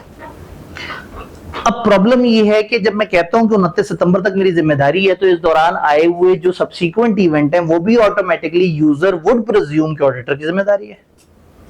तो स्टैंडर्ड ने कहा भाई है, ये कंफर्म तुम्हारी जिम्मेदारी है, ये तुम्हारा एक्टिव फेज है, यहां तुमने आंखें खुली रखनी है। कुछ सब्सीक्वेंट इवेंट तुम्हें नॉर्मल प्रोसीजर में मिल जाएंगे और कुछ सब्सीक्वेंट इवेंट तुम ढूंढ के निकालोगे। नॉर्मली कैसे मिल जाएंगे? हमारा वो बंदा जो बैंक पे काम कर रहा है, उसने 30 जून पे जब देखा तो इनका जो बैंक का वो था लेजर और जो इनकी बैंक स्टेटमेंट थी उसमें आपस में क्लैश आ रहा था। क्यों क्लैश आ रहा होगा? कुछ अनप्रेजेंटेड चेक्स होंगे, कुछ अनक्लियर चेक होंगे, कुछ बैंक रिकंसाइलिंग आइटम होंगे। तो जो बंदा बैंक का ऑडिट कर रहा था उसने जरूर देखा होगा ना कि ईयर एंड के बाद वो चेक क्लियर हुए या नहीं हुए। जरूर देखेगा कि वो अनप्रेजेंटेड जो चेक थे क्या वाकई प्रेजेंट भी हुए या नहीं हुए। तो गौर से देखें तो ईयर एंड के बाद के सब्सीक्वेंट इवेंट तो हमारे बैंक वाले बंदे ने अपने हिस्से के तो कर ही लिए वेरीफाई। तो जो लीगल केसेस पे काम कर रहा होगा उसने देखा होगा ईयर एंड पे हमारे 15 केसेस हैं, तो उसने आखिरी दिन तक ये अंदाजा तो लगाया होगा कि इस वक्त इस केस की क्या सिचुएशन है, तो उसने भी सब्सीक्वेंट इवेंट पे काम कर लिया होगा। तो इन्वेंट्री की जिसने एनआरवी टेस्टिंग की होगी, लोअर ऑफ कॉस्ट या एनआरवी, ईयर एंड पे एनआरवी का अंदाजा लगाया जाता है ना, कितने की बिक सकती है माइनस खर्चा कितना एक्सपेक्टेड है। जून 30 पे बेच तो नहीं ना रहे आप इन्वेंट्री, आप अंदाजा लगा रहे हैं। तो जुलाई की 3-4 को इन्वेंट्री बिकी भी तो होगी, उससे आपको ये कंफर्म हुआ होगा कि आपकी एनआरवी पीछे एक्यूरेट थी या उसको एडजस्टमेंट की जरूरत है। तो जो इन्वेंट्री पे काम कर रहा होगा उसने लोअर ऑफ कॉस्ट या एनआरवी करते वक्त सब्सीक्वेंट इवेंट पे काम किया होगा। तो हमारे बहुत सारे एरियाज पे जो लोग काम कर रहे होते हैं उनके बहुत सारे प्रोसीजर में ऑटोमेटिकली सब्सीक्वेंट इवेंट कवर हो जाते हैं। बस स्टैंडर्ड ने उस पर इक्तफा नहीं करना, तुमने अलग से भी सब्सीक्वेंट इवेंट ढूंढने की कोशिश करनी है। अब सब्सीक्वेंट इवेंट मिलेंगे कहां से? मैनेजमेंट से डिस्कशन करेंगे, हाँ भाई ईयर एंड के बाद क्या क्या अहम वाकया हुआ, हम अपनी आंखें खुली रखें। शेयर होल्डर की जितनी भी मीटिंग हो रही है, डायरेक्टर्स की जितनी भी मीटिंग हो रही है, उनके मिनट्स पढ़ें। खबरों में भी ध्यान रखें कि क्या चल रहा है। इंटरम फाइनेंशियल स्टेटमेंट देख लें, दरमियान में अगर उन्होंने 1-2 महीने बाद कोई फाइनेंशियल स्टेटमेंट बनाई है तो उसमें देख लें कि उसमें और असली पिछले साल की फाइनेंशियल में कोई डिफरेंस तो नहीं, तो वहां से कुछ इवेंट्स मिल जाएंगे। और जहां थक जाएंगे तो आप उनसे जो ये इस दिन लिखवाना है तो उसमें 560 वाली बात भी लिखवा देंगे कि हमने इस दिन तक के ऑडिटर को सारे सब्सीक्वेंट इवेंट दे दिए हैं। तो पहली चीज, ये जो पहला फेज है ये एक्टिव रिस्पॉन्सिबिलिटी है। इस फेज के बारे में हम कहते हैं कि यहां आपने ढूंढना है और अगर मिल जाए तो ये एडजस्ट करवाना है। जब भी आपको इवेंट मिलेगा वो 2 में से एक कैटेगरी का होगा ना, एडजस्टिंग, नॉन एडजस्टिंग। एडजस्ट वाले को एडजस्ट करवाएंगे और नॉन एडजस्टिंग उसको डिस्क्लोज करवाएंगे। ये पहला फेज है, खत्म हो गया। रिपोर्ट पे डेट डाल दी, अभी ये डेट नहीं आई है, यहां पे अचानक से मुझे एक इवेंट पता लगा, स्टैंडर्ड ने कहा था यहां ढूंढना है और अगर मिल जाए तो फिर उसको एडजस्ट वगैरह करना है। यह स्टैंडर्ड ने ढूंढने का नहीं कहा, वो एक्टिव फेज है और ये पैसिव फेज है। पैसिव फेज के बारे में जुमला है ढूंढना नहीं है मगर अगर मिल जाए तो छोड़ना भी नहीं है। हमने ढूंढना नहीं है, हमने एक्टिवली नहीं ढूंढना, हमने प्रोसीजर्स नहीं लगाने हैं। लेकिन if we came to knowledge, हमें कोई आके बता देता है, हमें कोई इवेंट आके टकरा जाता है, हमें मैनेजमेंट वाले आके कह देते हैं जी हमारी बिल्डिंग में आग लग गई, हमारा साथ फलाना हो गया, ये हो गया, तो अगर मैंने ढूंढा नहीं लेकिन मेरे सामने एक इवेंट आके मुझे टकरा गया तो फिर मैंने उसे छोड़ना भी नहीं है। तो एक्टिव और पैसिव में फर्क ये नहीं है कि एक्टिव वाले का ट्रीटमेंट करना है और पैसिव वाले का ट्रीटमेंट नहीं करना। हमने ट्रीटमेंट सबका करना है, एक्टिव वाले में ढूंढ के ट्रीटमेंट करना है, पैसिव वाले में सुकून से बैठ जाना है। वो जिस तरह का स्टूडेंट मैं आपको बनाना चाह रहा था पिछली जो डिस्कशन ब्रेक से पहले, वो एक एक्टिव स्टूडेंट है जो खुद ही आगे बढ़ बढ़ के प्रोसीजर लगा रहा है। और वो जो आप कहे थे कि सर मोबाइल पकड़ के बैठ जाएंगे, कोई अपॉर्चुनिटी आके हमें टकरा गई तो नौकरी मिल जाएगी, कुछ और हो गया तो काम चल जाएगा, वो पैसिव है। तो एक्टिव है जिसमें आप खुद से एफर्ट करते हैं, पैसिव है जिसमें खुद से खुद ब खुद कोई चीज पता लग गई तो उसके बाद आपका काम शुरू होता है। इस पैसिव रिस्पॉन्सिबिलिटी में जब हमने ढूंढना नहीं है तो अब जब इवेंट मिल जाए तो क्या करेंगे हम, फिर वही देखेंगे वो एडजस्टिंग है नॉन एडजस्टिंग है। लेकिन एक प्रॉब्लम है, मैं तो रिपोर्ट बना चुका हूं, लेकिन अच्छी बात पता है क्या है, दुनिया के पास अभी रिपोर्ट गई नहीं है। इस तारीख को दुनिया को मिलेगी ना, लोग आम यूजर तो इस तारीख के बाद हमारे अकाउंट्स पढ़ के उस पर डिसीजन मेकिंग करेंगे, अभी तो कंपनी वालों के पास है। तो मैंने रिपोर्ट पे साइन तो कर दिया था, पता नहीं मैंने रिपोर्ट उन्हें भी पकड़ाई थी या नहीं पकड़ाई थी। स्टैंडर्ड में एक जुमला है जो हमारी किताब ने नहीं बताया, वो कहते हैं there may be administrative delay between the dates of actual signing of report and date of handing over the report to the client. मैं अक्सर इसमें एग्जांपल देता हूं इजी समझने के लिए कि जुमेरात का दिन था, आपने उनसे रिटर्न प्रेजेंटेशन वगैरह ले ली और फाइनल करके आपका पार्टनर बैठा था, उसने कहा लो जी मैं तो ओपिनियन देने की पोजीशन में आ गया, ओपिनियन उसने कहा भी प्रिंट निकालो और रिपोर्ट पे साइन कर दिया। क्लाइंट से रब्ता किया, उसको कहा जी अब वो रिपोर्ट आपकी फाइनल हो गई है तो आपके कहाँ हैं ऑडिट कमेटी के लोग, हम उनको प्रेजेंट करें। उन्होंने कहा जी ऑडिट कमेटी की एक बड़ी अहम मीटिंग आ गई थी, फिर एक लॉन्ग वीकेंड भी आ रहा था, तो वो लोग तो आज निकल गए हैं मरी के लिए, वो वीकेंड गुजारेंगे वहां, मंडे की सुबह आएंगे। अब आप किसी ऑफिस बॉय को तो नहीं रिपोर्ट देके जा सकते, आपने कहा ठीक है जी जब वो आएंगे हम उन्हें आके रिपोर्ट दे देंगे।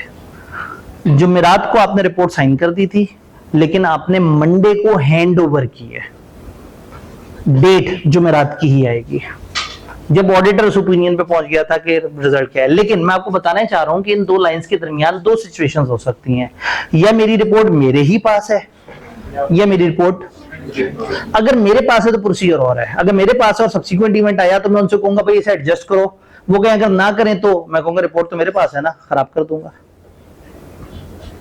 और अगर मैं उन्हें रिपोर्ट दे चुका हूं तो फिर मैं उनसे कहूंगा कि मेरी रिपोर्ट तुम्हारे पास है लेकिन वो गलत रिपोर्ट है, अकाउंट्स को ठीक करो और मैं उसके ऊपर रिपोर्ट रिवाइज करूंगा और फिर तुम मेरी रिवाइज रिपोर्ट दुनिया को देना। और मेरे पूछे बगैर अगर तुमने दुनिया को मेरी रिपोर्ट दे दी तो मैं लीगल केस भी कर सकता हूं। तो इसमें दो सिचुएशन आ गई, रिपोर्ट विद ऑडिटर, हम उनको तब तक नहीं देंगे रिपोर्ट जब तक वो IAS 10 की रिक्वायरमेंट पूरी ना कर दें, और अगर रिपोर्ट विद मैनेजमेंट रिक्वेस्ट करेंगे कि वो रिटर्न करें, अमेंड करें और उसके बाद में जो रिवाइज रिपोर्ट दूं वो दुनिया को इशू करें, अदरवाइज हम लीगल कार्रवाई की उनको बात कर देंगे। बात समझ आई? फर्ज करें कहानी उससे भी आगे चली गई, डेट ऑफ इश्यूएंस आई, आम जनता के हाथ में फाइनेंशियल स्टेटमेंट्स आ गई है, वो उसे देख रहे हैं और लाखों करोड़ों के अपने डिसीजन प्लान कर रहे हैं। ऑडिटर को पता लगा यहां पे कुछ, ये जुमला कॉमन है दोनों पे, ढूंढना नहीं है मगर मिल जाए तो छोड़ना भी नहीं है। लेकिन अब यहाँ के ये प्रोसीजर ऐसे नहीं है, वहां के प्रोसीजर ढूंढने वाले थे, यहाँ के प्रोसीजर ढूंढने वाले नहीं थे, लेकिन अगर मिल गया तो आपने ये वाला काम करना था। इधर भी ढूंढना नहीं है लेकिन अगर मिल जाए तो मैनेजमेंट से आप कहेंगे कि भाई वो जो आपने दुनिया को फाइनेंशियल्स और मेरी रिपोर्ट इशू की है उनको नोटिफिकेशन जारी कर दो कि ये गलत है, उनसे को हम रिवाइज पे काम कर रहे हैं और हम आपको रिवाइज ऑडिट रिपोर्ट और रिवाइज फाइनेंशियल स्टेटमेंट्स देंगे। अब वो क्यों मानेंगे ऐसी बात? आप उन्हें बताएंगे कि इसमें आपका ही फायदा है, हम आपके यूजर्स के साथ धोखा नहीं होने देना चाह रहे। देखिए ना, नवंबर में मुझे एक चीज पता लग गई है, नवंबर में पता लग गया कि इनकी बिल्डिंग जल गई है और उससे अच्छा खासा नुकसान हो गया और अगला साल इनका बड़ा डिफिकल्ट गुजरने वाला है। और जो यूजर है उसने जनवरी में फैसला करना है, जनवरी में उसके हाथ में जो अकाउंट्स हैं वो अकाउंट्स पीछे तक की डेट के अपडेट हुए हुए हैं। ऑडिटर का मानना ये है कि जो इंफॉर्मेशन मुझे पता लग गई है मैं अपने यूजर तक पहुंचाऊं, ताकि वो बेचारा बंदा जो जनवरी में डिसीजन ले रहा है उसको सही इंफॉर्मेशन पता हो। ऐसा ना हो कि कंपनी में इन्वेस्ट करते बाद में पता लग जाए जी इस साल तो वो आग लग गई थी एक, और उसके बाद तो कंपनी के बहुत बुरे हालात हैं। ऑडिटर मौजूद था, ऑडिटर को पता था और वो शेयर होल्डर्स का नुमाइंदा था, उसने लोगों को नहीं बताया, बड़ी गलत बात है। तो ये ऑडिटर अपनी जरूरत से ज्यादा बड़ी हुई रिस्पॉन्सिबिलिटी खुद ही से प्रिज्यूम करता है। और ऑडिट रिपोर्ट इश्यू होने के बाद भी अगर कोई अहम, बहुत अहम, अब अहम बहुत ज्यादा अहम हो जाएगा, अब बहुत अहम लेवल का अगर कोई इशू सामने आए तो वो उसको देखता है और फिर मैनेजमेंट से कहता है कि हमें अकाउंट्स और रिपोर्ट रिवाइज करने की जरूरत है। अगर वो आपकी बात नहीं मानेंगे तो आप लीगल एक्शन भी ले सकते हैं, अगर वो आपकी बात मानेंगे तो वो अपने अकाउंट्स अमेंड करेंगे और आप अकाउंट्स अमेंड करने के बाद अपनी अमेंडेड रिपोर्ट दे देंगे। यहां तक बात समझ आइए। पेपर में एक टिपिकल सवाल होता है, एक सिचुएशन बताते हैं जिसमें आप इन तीन में से किसी एक फेज में होते हैं, फिर आपसे कहते हैं खुल के बताओ क्या क्या करोगे। स्टैंडर्ड में लिखने को काफी कुछ है, यानी आप पहले एक्टिव पैसिव रिस्पॉन्सिबिलिटी बात कर सकते हैं, फिर फेज की बात कर सकते हैं, फिर उस फेज के कौन से प्रोसीजर्स हैं उनकी बात कर सकते हैं और नीचे वाली बात भी कर सकते हैं। उससे अगले लेवल पे जाके आप एडजस्टिंग नॉन एडजस्टिंग की बात कर सकते हैं, मटेरियल मिस स्टेटमेंट कब होगी और कब नहीं होगी इसकी बातें कर सकते हैं। लेकिन एक और प्रॉब्लम भी है यहाँ। वो प्रॉब्लम क्या है? आपकी ऑडिट रिपोर्ट किस दिन की है? आप इस दिन तक के लिए रिस्पॉन्सिबल हैं, उनके अकाउंट्स किस दिन के बने हुए हैं? आपको मिला अक्टूबर की 10 को एक इवेंट, आपने कहा इसको एडजस्ट करो। फर्ज करें वो बहुत अच्छे बच्चे हैं, उन्होंने एडजस्ट कर दिया। जब एडजस्ट करेंगे तो वो अकाउंट्स रिवाइज करेंगे, जब अकाउंट्स रिवाइज करेंगे तो 10-11 अक्टूबर को रिवाइज अकाउंट्स होंगे उनके पास, 12 अक्टूबर की तारीख डाल देंगे। मेरी ये वाली डेट उनकी और अकाउंट्स की अप्रूवल की डेट से पीछे तो नहीं हो सकती। अब मैं उनके अकाउंट्स देखने के बाद उनको एक रिपोर्ट दूंगा, तो उस रिपोर्ट पे क्या डेट होनी चाहिए? 12 या 12 के बाद होनी चाहिए। फर्ज करें मैंने 13 डेट डाल दी, ये मैंने लाइन यहां से मिटाई और मैंने 13 कर दिया, तो ये लाइन उठ के आ गई 13 के आगे। फिर मुझे एकदम से ख्याल आया कि अगर ये लाइन खींच के यहां तक आ चुकी है तो फिर तो 13 तक के सारे इवेंट मेरी एक्टिव रिस्पॉन्सिबिलिटी में आ गए, क्योंकि आपने ये वाली लाइन उठा के आगे कर दी ना। अगर मैंने ये डेट बदल दी तो इसका मतलब है मैं नई डेट तक एक्टिव रिस्पॉन्सिबल हूं। तो अगर मैं पुरानी डेट को नई डेट पे ले जाऊं तो फिर क्या करना पड़ेगा? मुझे ये सारे प्रोसीजर, ये पैरा 6 के प्रोसीजर्स कहलाते हैं, ये सारे प्रोसीजर्स मुझे रिवाइज करने होंगे और मुझे अब 13 अक्टूबर तक एक्टिव रिस्पॉन्सिबिलिटी के तहत ढूंढना होगा कि कोई और सब्सिक्वेंट इवेंट तो नहीं। इससे बचने का कोई तरीका है? Dual dating. बचने का एक तरीका ये है कि आप अपने रिपोर्ट पे 2 डेट्स डाल दें, एक हो सितंबर 29 और एक हो अक्टूबर 13। रिपोर्ट में जहां डेट लिखी वहां लिख दें सितंबर 29 और ब्रैकेट में लिख दें एक्सेप्ट फॉर वो इवेंट जो कि फाइनेंशियल में नोट नंबर 38.2 में दिया हुआ है, उसके लिए डेट है 13 अक्टूबर। ये ज्यादा मुश्किल और खिचड़ी लग रहा है तो दूसरा ऑप्शन, आप जहां अकाउंट्स की अप्रूवल और ऑडिटर की रिवाइज प्रोसीजर का जिक्र उन अकाउंट्स में किया उस पे एम्फेसिस ऑफ मैटर पैराग्राफ डाल दें, नहीं तो सारी बात अदर मैटर पैराग्राफ में लिख के एक्सप्लेन कर दें कि जी इसमें ऑडिट जो मैंने किया है असली मेरी जिम्मेदारी है ये वाली तारीख तक, लेकिन वो एक इवेंट के ऊपर लगाए गए प्रोसीजर्स की मेरी जिम्मेदारी कब है? 13 या 12 अक्टूबर जो भी आपकी डेट है। तो फिर अब हमें इसे बताना पड़ेगा। तो 2 अल्टरनेट है, या तो हमें एक्चुअल प्रोसीजर्स को एक्सटेंड करके यहां तक लेके आना पड़ेगा, या फिर हमें डुअल डेटिंग की तरफ जाना पड़ेगा और उसकी भी 2 ऑप्शंस हैं। एक ऑप्शन ये है कि जहां डेट लिखी हुई है उस डेट की डिस्क्रिप्शन को मैं बदल दूं, दूसरा ऑप्शन ये है कि मैं अदर मैटर या emphasis of matter paragraph use करके अपने यूजर को अलर्ट कर दूं कि इस ऑडिट में मेरी डबल रिस्पॉन्सिबिलिटी है, फलाना डेट तक पूरे फाइनेंशियल्स की और फलाना डेट तक सिर्फ इस इवेंट की। ये कब अलाउ होता है? ये सिर्फ तब अलाउ होता है जब उस मुल्क के लॉ ने मैनेजमेंट को सिलेक्टेड अमेंडमेंट करने की इजाजत दी हो। अगर मैनेजमेंट को अकाउंट्स में सिलेक्टेड अमेंडमेंट की इजाजत है और उनको सिलेक्टेड अमेंडमेंट पे सिलेक्टेड अप्रूवल देने की इजाजत है, तो मुझे ऑडिटर को भी उस सिलेक्टेड चीज पे सिलेक्टेड प्रोसीजर लगा के सिलेक्टेड डेट तक सिलेक्टेड रिस्पॉन्सिबिलिटी एंडोर्स करनी होगी। ये ओरिजिनल जो पैरा है ना, पैरा 12 और 13 है, जो इस फेज को एक्सप्लेन करता है, वो आईएसएस के सबसे मुश्किल 2 पैराग्राफ है। तो हमारी किताब में उसका थोड़ा सा आसान तर्जुमा दिया हुआ है कि मैनेजमेंट जो है वो हो सकता है उसको कितनी इजाजत हो और फिर ऑडिटर को कितनी इजाजत हो। भाई कुछ कहना चाहते हैं?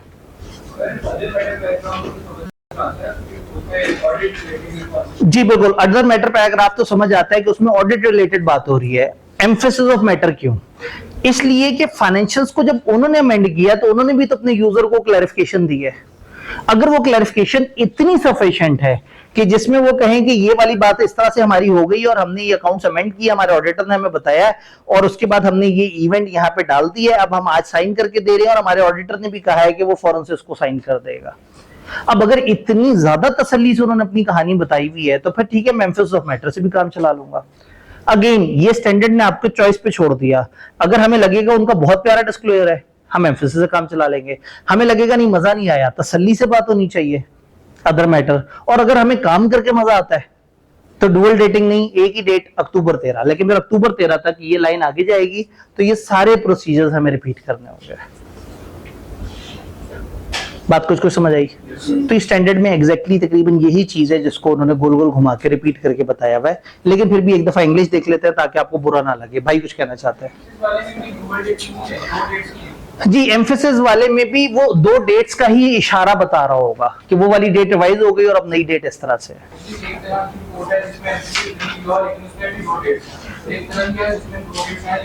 जी, इन्होंने कहा एक तरह की रिपोर्ट उस तरह की रिपोर्ट। मैं काम करता हूं, मैं आपको बताता हूं, बहुत सारी शाखें हैं। सबसे पहली शाख, या तो प्रोसीजर्स रिवाइज कर दें या डुअल डेटिंग की तरफ चले जाएं। 2 आउटकम आ गए। डुअल डेटिंग में या डेट वाली जगह को अमेंड कर दें या 706 की तरफ चले जाएं। अब 706 में आए, या एम्फेसिस ऑफ मैटर डाल दें या अदर मैटर डाल दें। तो ये मल्टीपल आउटकम है जो कि ऊपर एक ही चीज है। अगर आपने पहले दिन ही शाख दूसरी चूज कर ली 13 अक्टूबर तक ये प्रोसीजर रिवाइज करने की, तो सब खत्म हो जाएगा। No dual dating, no emphasis, nothing. ये डुअल डेटिंग के अंदर आपके पास मल्टीपल ऑप्शन है कि डुअल डेटिंग एक आसान तरीके से भी हो सकती है। जहां डेट लिखी है ना उसमें ऑडिट रिपोर्ट में, उसी के आगे ब्रैकेट लगा के उसको फर्दर एलैबोरेट कर दे कि डेट तो यही है लेकिन फॉर फलाना इवेंट डेट फलाना है। क्या ये बातें समझ आ रही हैं? प्रोसीजर रिवाइज करने से क्या मुराद है? देखिए, यहाँ के प्रोसीजर कौन से हैं? जज्बाती पागलों वाले, मेहनत कर रहे हैं। और यहाँ के कौन से प्रोसीजर है? ठंडे होके बैठे हुए हैं सुकून से। जी, इन्होंने कहा पहले परफॉर्म तो कर चुके हैं। कहां तक? आपने यहां तक बहुत ध्यान से ढूंढा था और इससे आगे आपने नहीं ढूंढा, आपको किसी ने आके बता दिया। अब अगर मैं ढूंढूं तो हो सकता है 2 और चीजें भी मिल जाए।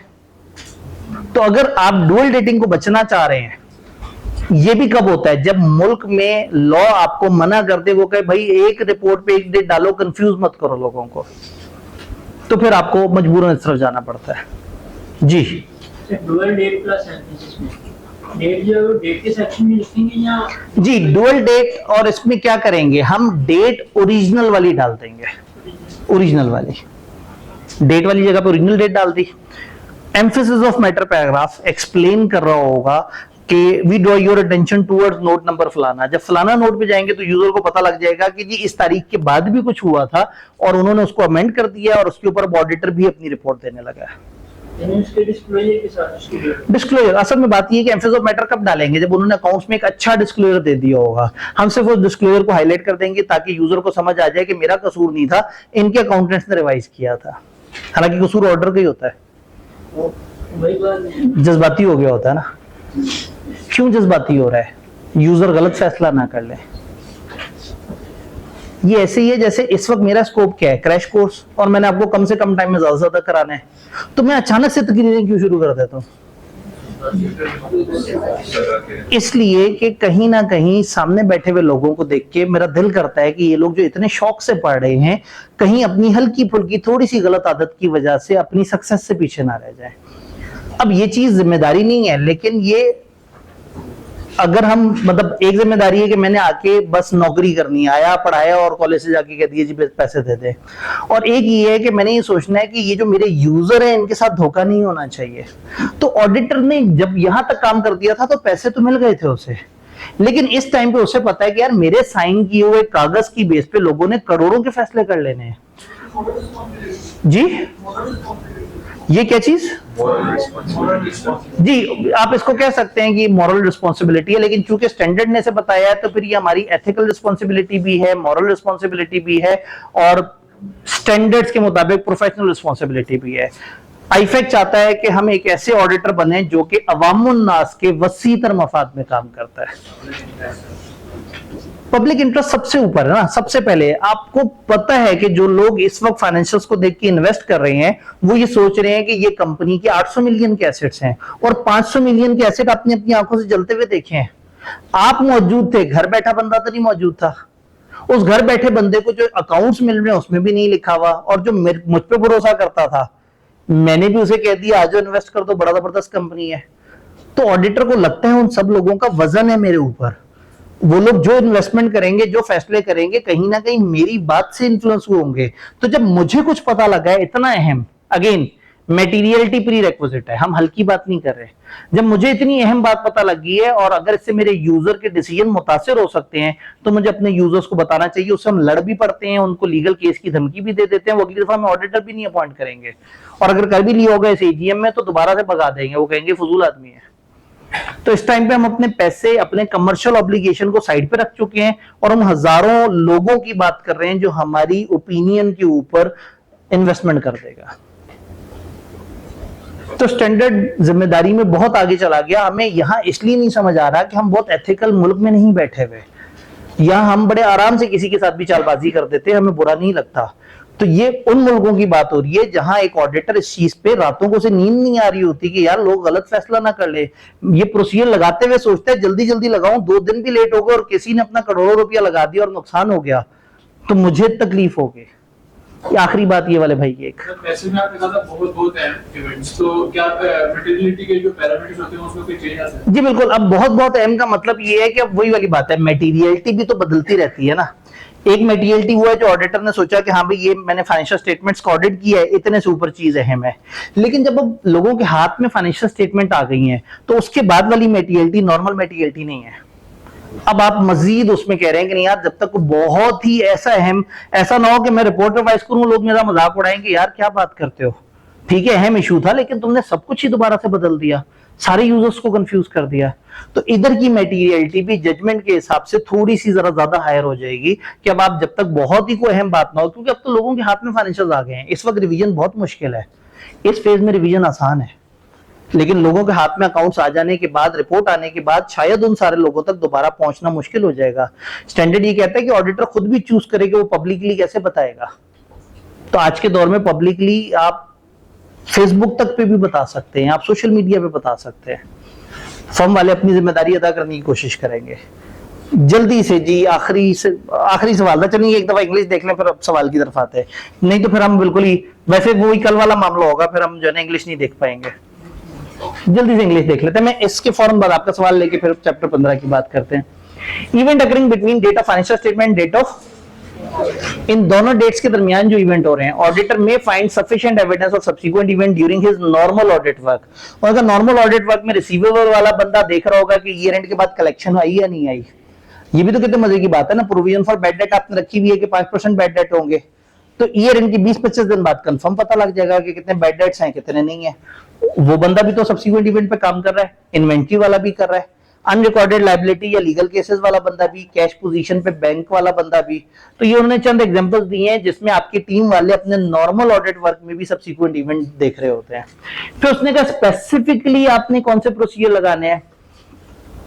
आपने अंडरस्टैंडिंग लेनी है कि मैनेजमेंट वालों ने सब्सिक्वेंट इवेंट कैसे आइडेंटिफाई किए। मैनेजमेंट दोषावत गवर्नेंस से इंक्वायर करेंगे कि आप हमें कोई सब्सिक्वेंट इवेंट बता दें। मीटिंग के मिनट्स पढ़ेंगे ओनर मैनेजमेंट वगैरह के, लेटेस्ट इंटरिम अकाउंट्स पढ़ेंगे, मैनेजमेंट से रिक्वेस्ट करेंगे कि आप हमें लिख के दे दें कि आपने सारे इवेंट्स हमें बता दिए हैं। तो हम सब्सिक्वेंट इवेंट ढूंढने के ऊपर ये स्पेसिफिक प्रोसीजर लगाएंगे। फिर ऊपर facts become known after date of audit report and before date of second phase. No obligation to perform any audit procedure, but if after date of audit report but before issuance of financial statement auditor comes to know of fact requiring amendment, तो auditor को चाहिए management से discuss करे, जहां जरूरत पड़े दोस्तावेज governor से discuss करे, डिटरमाइन करे कि क्या फाइनेंशियल स्टेटमेंट्स को अमेंडमेंट की जरूरत है और देखिए कि फिर ये उसको किस तरह से अमेंड कर रहे हैं।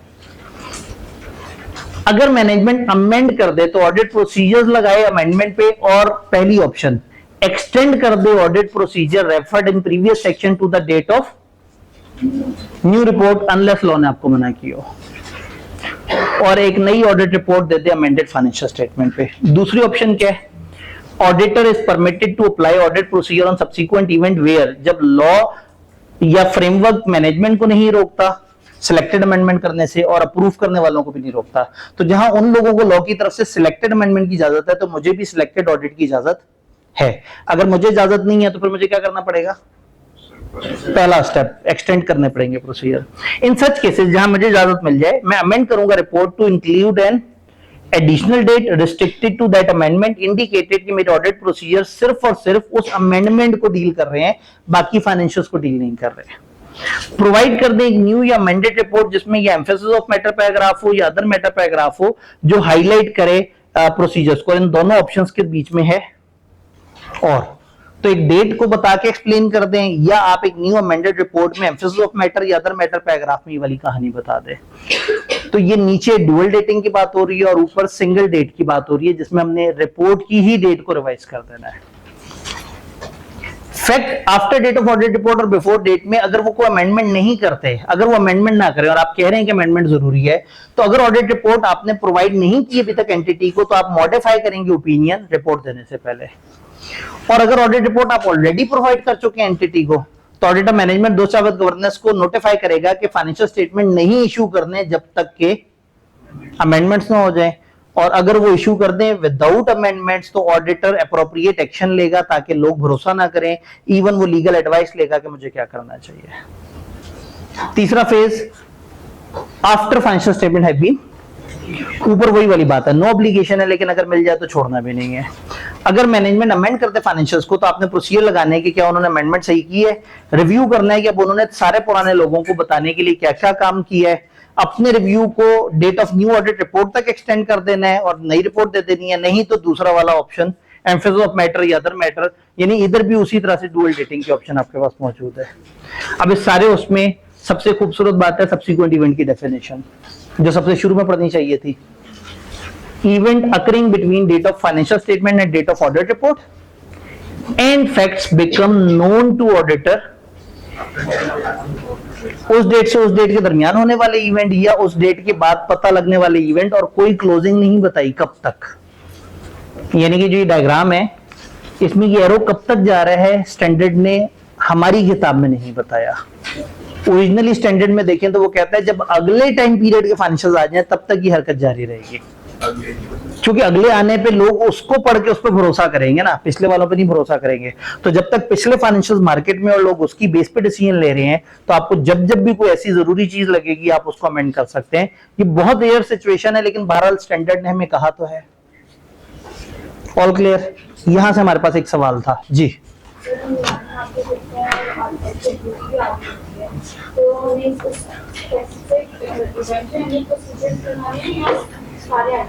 किस केस में, डुअल डेटिंग या सिंगल? अगर हम डेट आगे कर रहे हैं तो बस पूरे फाइनेंशियल्स खुल गए। अब तो आपको हर एरिया पे सारी चीजें रिवाइज करने की जरूरत है, सारी चीजों को दोबारा से देखना होगा, रिसीवेबल्स को, तो ये मुश्किल काम होता है, क्योंकि फिर अब आपकी एक्टिव रिस्पॉन्सिबिलिटी काफी आगे स्ट्रेच हो जाती है जी।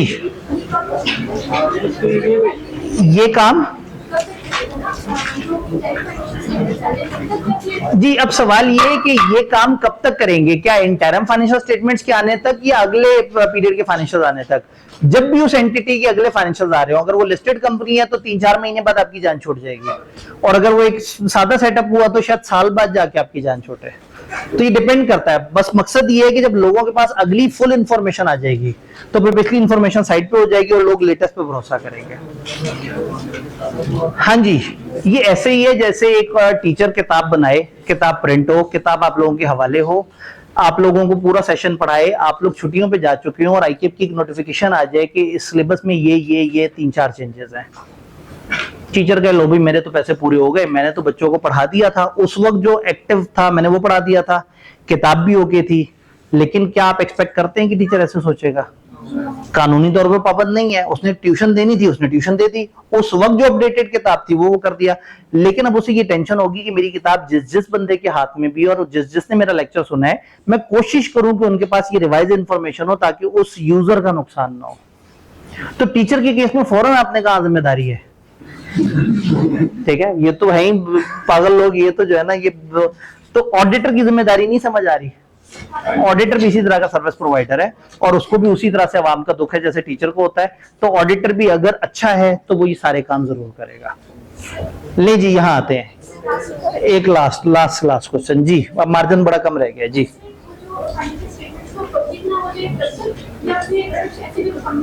जी अब अगेन वो वाली फाइनेंशियल स्टेटमेंट जिसका हम कह रहे हैं अगली फाइनेंशियल स्टेटमेंट, मैं दोबारा याद करा दूं, मैंने बताया था कि किताब में ये चीज नहीं है। किताब से थोड़ा सा बाहर निकल के मैंने बताया था कि स्टैंडर्ड ने एक जुमला कहा है, स्टैंडर्ड का जुमला सुन लें। स्टैंडर्ड कहता है जब अगले फाइनेंशियल स्टेटमेंट इमिनेंट हो। अब इमिनेंट के एक मतलब देखने होंगे। इमिनेंट का मतलब होता है ऐसी मौत जो बिल्कुल हलक तक आ गई हो। इमिनेंट का मतलब होता है कि बस जलजला आने ही वाला है और आपने देखा रेक्टर स्केल पे और नीचे गिर गए। इमिनेंट का मतलब है जो आपके ऊपर चीज आके जिसने हमला कर दिया, इमीडिएट, वेरी इमीडिएट। तो उन्होंने कहा है कि आपने ये काम तब तक करना है जब तक अगले टाइम पीरियड के फाइनेंशियल स्टेटमेंट इमिनेंट ना हो जाए, बिल्कुल सर पे ना आ जाए कि बस वो एकदम से मार्केट में आने वाले हैं। तो यहाँ पे मार्केट में आना मुराद है, क्योंकि किन लोगों को बचा रहे हैं ना, उन लोगों को फाइनेंशियल्स जब रिवाइज होके पब्लिकली मिलेंगे उस डेट तक आप पिछले वाले को एडिट करते रहेंगे। लेकिन याद रहे कि ये मैंने आउट ऑफ किताब निकल के, सिलेबस से बाहर निकल के बात की थी। तो सिलेबस के अंदर वाली बातों को ज्यादा ध्यान से देखना है। असल में वो जो दो वाली बात होती है आप उसके अंदर से इफ एंड बट निकाल के और उसको जरूर सोच लेते हैं, लेकिन वहां से वापस आना जरूरी है। जो किताब में जितना लिखा हुआ है उसके मुताबिक सब्सिक्वेंट इवेंट कहते हैं उस दौरान मिले हुए या बाद में मिले हुए इवेंट को। कब तक हमारी किताब खामोश है। डन। बहरहाल मैंने स्टैंडर्ड के आपको ओरिजिनल अल्फाज तक बता दिए, अगर आप उधर जाके रिसर्च करना चाहें। इधर आते हैं, एक क्यूट सा प्यारा सा चैप्टर जो बेचारा फौरन से खत्म हो जाता है। चैप्टर 15 क्या है? International standard on review engagement, ISRE। इसका नंबर क्या है स्टैंडर्ड का? 2400। ISRE 2400 ये कहता है कि अगर full fledge financial statement for any reason client audit ना करवा रहा हो, रिव्यू करवा रहा हो, तो आप क्या करेंगे? आप तकरीबन वही काम करेंगे जो आप ऑडिट में करते हैं, लेकिन आप बड़े कम टाइम में जल्दी वो सारे काम करेंगे। क्लाइंट ने आपसे आगे कहा कि ये हमारे फाइनेंशियल स्टेटमेंट, आपने इसको ऑडिट नहीं करना, रिव्यू करना है, तो अपॉइंटमेंट भी उसी तरह से होगी, एंगेजमेंट लेटर भी उसी तरह से बनेगा, रिटर्न रिप्रेजेंटेशन भी उसी तरह से लेंगे, थोड़ा बहुत गोइंग कंसर्न के मामला भी उसी तरह से देखेंगे, रिलेटेड पार्टी को भी उसी तरह से देखेंगे, बाकी सारी चीजों को भी हम देखेंगे, लेकिन कम क्वांटम में। थोड़ा सा रिलेटेड पार्टी पे प्रोसीजर लगा देंगे, थोड़ा सा फ्रॉड वगैरह को जानने की कोशिश करेंगे। अब हमारे पास इतना टाइम नहीं है कि हम डिटेल्ड सब्सटेंटिव प्रोसीजर्स लगाएं या कंट्रोल्स के ऊपर बहुत लंबी चौड़ी बात करें। तो हमारे ज्यादा प्रोसीजर्स होंगे जो रिस्क असेसमेंट वाले होंगे। हम अंदाजा लगाएंगे कि कहां कहां रिस्क हो सकता है, हम इंक्वायरी करेंगे ज्यादा से ज्यादा, हम ऑब्जर्वेशन करेंगे, हम एनालिटिकल प्रोसीजर्स लगाएंगे। याद है वो मैथमेटिकल प्रोसीजर जिससे आप अंदाजा लगाते हैं कि चीजें सही जा रही हैं नहीं जा रही। तो बेसिकली रिव्यू में हमने ऑडिट जैसे हल्के प्रोसीजर लगाने हैं। ऑडिट में हम 2-2.5 महीने जो काम कर रहे हैं, रिव्यू में 5-6 दिन में हमने वो सारा काम अक्सर खत्म करना होता है। रिव्यू के ऊपर अगर हम बात करें तो सबसे पहले इसकी एंगेजमेंट की टर्म्स जो हैं वो किस तरह से होंगी। आपको वो 5 टर्म्स याद हैं ऑडिट की? तो identification of framework, objective and scope of engagement, responsibility of practitioner, responsibility of management और reference to the expected form and content of report. 5 बातें वही हैं। 2 नई बातें ये हैं कि यहां हम पहले ये तय करेंगे कि भाई ये रिव्यू किन लोगों के लिए हो रहा है, कौन है इसके यूजर्स, और ये अकाउंट्स किस किस के हाथ में जाएंगे, ताकि हमें पता हो हम उसके हिसाब से रिव्यू करें। दूसरा, एक स्टेटमेंट ऐड होगी इस टर्म्स ऑफ एंगेजमेंट में कि भाई याद रखना है आप मेरे से क्या करवा रहे हो, ऑडिट नहीं करवा रहे, आप मेरे से रिव्यू करवा रहे हो, देयरफॉर मैं आपको जो ओपिनियन दूंगा वो ऑडिट ओपिनियन नहीं होगी। तो वही टर्म्स ऑफ एंगेजमेंट जो आपने 5 पढ़े हुए थे एंगेजमेंट लेटर के, 2 और चीजें ऐड कर दें। कौन है यूजर, और ये जो मैं कर रहा हूं ये रिव्यू है, ये ऑडिट नहीं है, अकॉर्डिंगली मुझसे ऑडिट वाली एश्योरेंस एक्सपेक्ट नहीं किए जाए। इस पूरे स्टैंडर्ड में ऑडिटर डरा हुआ है, वो बेचारा कम काम कर रहा है, उसे डर ये लग रहा है कि लोग मेरी रिपोर्ट से ऑडिट जैसी हाई एश्योरेंस ध्यान में ना रख लें। रिव्यू में कौन सी एश्योरेंस होती है? लिमिटेड मॉडरेट सी एश्योरेंस होती है। एंगेजमेंट करते वक्त आपने मेटीरियलिटी को ध्यान में रखना है, आपने एंटिटी की अंडरस्टैंडिंग लेनी है, आपने इंक्वायरी करनी है और एनालिटिकल प्रोसीजर लगाने हैं, वही जो हम ऑडिट में कर रहे थे। आपने इंक्वायरी बहुत सारे लोगों की करनी है। इंक्वायरी हमारा फेवरेट काम है, क्योंकि कम वक्त है तो हम ज्यादा से ज्यादा बोल बोल के मुख्तलिफ चीजें इंफॉर्मेशन इकट्ठी कर रहे हैं। आपने उनसे पूछना है सिग्निफिकेंट अकाउंटिंग एस्टिमेट्स के बारे में, कंपनी के बड़ों से, रिलेटेड पार्टीज के बारे में पूछना है, कोई सिग्निफिकेंट अनयूजुअल कम्प्लेक्स ट्रांजैक्शन, कोई अजीब सी ट्रांजैक्शन, कोई और चेंजेस, कोई साल में कोई अजीबोगरीब मामला हुए थे वो पूछेंगे उनसे। रिलेटेड पार्टी रिलेशनशिप और ट्रांजैक्शंस पे हम रिव्यू के दौरान अलर्ट रहेंगे कि हमें कोई इंफॉर्मेशन रिलेटेड पार्टी की मिले तो वो उस पर ध्यान रखें, जो एंटिटी ने नहीं बताया उस पर और ध्यान रखें, जो outside normal course of activity है उसमें देखें उसकी क्या नेचर थी और क्या रिलेटेड पार्टीज है और उसके पीछे बिजनेस रैशनल क्या है। अल्फाज जाने पहचाने लग रहे हैं। वो सारी बात जो ऑडिट में की थी उसको हमने सुपर समराइज करके प्रिसाइज कर दिया। गोइंग कंसर्न, फाइनेंशियल स्टेटमेंट का रिव्यू इस चीज में ये भी शामिल है कि आप ये कंसीडर करेंगे एंटिटी गोइंग कंसर्न है या नहीं है। फिर इसी तरह से कुछ और लोगों का अगर काम यूज हो, यहां हम ऑडिटर नहीं बोल रहे, प्रैक्टिशनर बोल रहे हैं। Practitioner shall take appropriate step to be satisfied कि work perform is adequate for the purpose of review. Subsequent event, अगर प्रैक्टिशनर को सब्सीक्वेंट इवेंट पता लग जाए जो रिक्वायर एडजस्टमेंट कर रहे हैं या डिस्क्लोजर तो उसे चाहिए वो उस पर भी काम करे। यानी रिव्यू में हमारी किताब ने सिर्फ अल्फाज जाया किए, आपको तकरीबन ऑडिट वाली कहानी बहुत क्विकली छोटी सी करके बता दी। अल्लाह ना करे कि आपको अगली दफा ऑडिट देना पड़े। इसी तरह का एक और स्टैंडर्ड भी ऐड हो जाएगा, लेकिन वो लेस कम्प्लेक्स एंटिटीज का ऑडिट जो उन्होंने सिलेबस के अंदर डाल दिया है। काफी लंबा चौड़ा सा स्टैंडर्ड है, लेकिन उस वक्त भी वो दिखने में लंबा चौड़ा सा स्टैंडर्ड होगा। पूरा ऑडिट करने के बाद उसको सिर्फ एक दफा पढ़ेंगे तो वो पूरे ऑडिट की समरी होगी। वो इतनी प्यारी समरी है कि कभी कभी मेरा दिल करता है कि आप लोगों के साथ एक क्लास और पूरे ऑडिट को एक दफा पूरी समरी में क्विकली देखें। तो सोचता हूँ कि मैंने ऑलरेडी इतनी मुसीबत दी हुई है तो और कितना बर्दाश्त कर लेंगे। कर सकते हैं, उन्होंने कहा जी कर सकते हैं। मेरा अंधेरे में चला गया तीर कामयाब हो गया, ठीक हो गया। तो किसी दिन पूरे ऑडिट की कहानी उस स्टैंडर्ड से, वो स्टैंडर्ड ने क्या किया, ऑडिट के सारे स्टैंडर्ड्स को पकड़े और उसमें से मोटी मोटी बातें इकट्ठी की और जो सिंपल आसान एंटिटीज हैं उनको एक स्टैंडर्ड बना के दे दिया कि जी लेस कम्प्लेक्स एंटिटीज अपना ऑडिट कैसे करवाएं। तो उसको पढ़ने का एक बड़ा फायदा ये कि ऑडिट की शुरू से लेके एंड तक समझ आती है कि रिस्क असेसमेंट पहले कब आया था, बाद में कब आया, एनालिटिकल शुरू में कब आया, दरमियान में कब आया, एंड पे कब आया, रिटर्न रिप्रेजेंटेशन किस टाइम पे आई, गोइंग कंसर्न वाले मामलों को कब पहले देखा और कब बाद में देखा। तो स्टोरी बड़ी मजेदार सी बन जाती है, लेकिन उसके लिए ऑडियंस जो है ना वो जरा जज्बाती चाहिए। तो आखिरी दिन मैं दोबारा से ये आवाज दे के देखूंगा, अगर आप वाकई उतने जज्बाती हैं तो एक सेटिंग कर लेंगे उस पर। ऑल्दो वो हमारे सिलेबस का हिस्सा नहीं है, लेकिन स्टोरी बड़ी मजे की है। जी उन्होंने कहा ड्राफ्टिंग लेने तो हमने आना ही है। नहीं, फिर मैं वेरी नेक्स्ट डे नहीं कर सकूंगा, क्योंकि उस दिन मैं फिर एक और काम कर रहा हूँ। अगले 2-3 दिन मैंने मुख्तलिफ एक्टिविटीज रखी हैं, फिर कम से कम वो 2-3 दिन आगे पे शिफ्ट होगा। जिस दिन बिरयानी, वो क्या कहते हैं, agreement contingent on impossible events. ठीक है जी, एग्रीमेंट ही वॉइड अब नीचे हो गया। आगे चलते हैं। रिटर्न रिप्रेजेंटेशन जल्दी से देखते हैं। प्रैक्टिशनर मैनेजमेंट से कहेगा लिख के देते हैं कि आपने सारी जिम्मेदारियां अदा कर दी हैं जो टर्म्स में थी, रिलेटेड पार्टीज बताती हैं, फ्रॉड्स के बारे में बताती है, नॉन कंप्लायंस विद लॉ बताती है, गोइंग कंसर्न के बारे में बताती है, सब्सीक्वेंट इवेंट फलाना फलाना।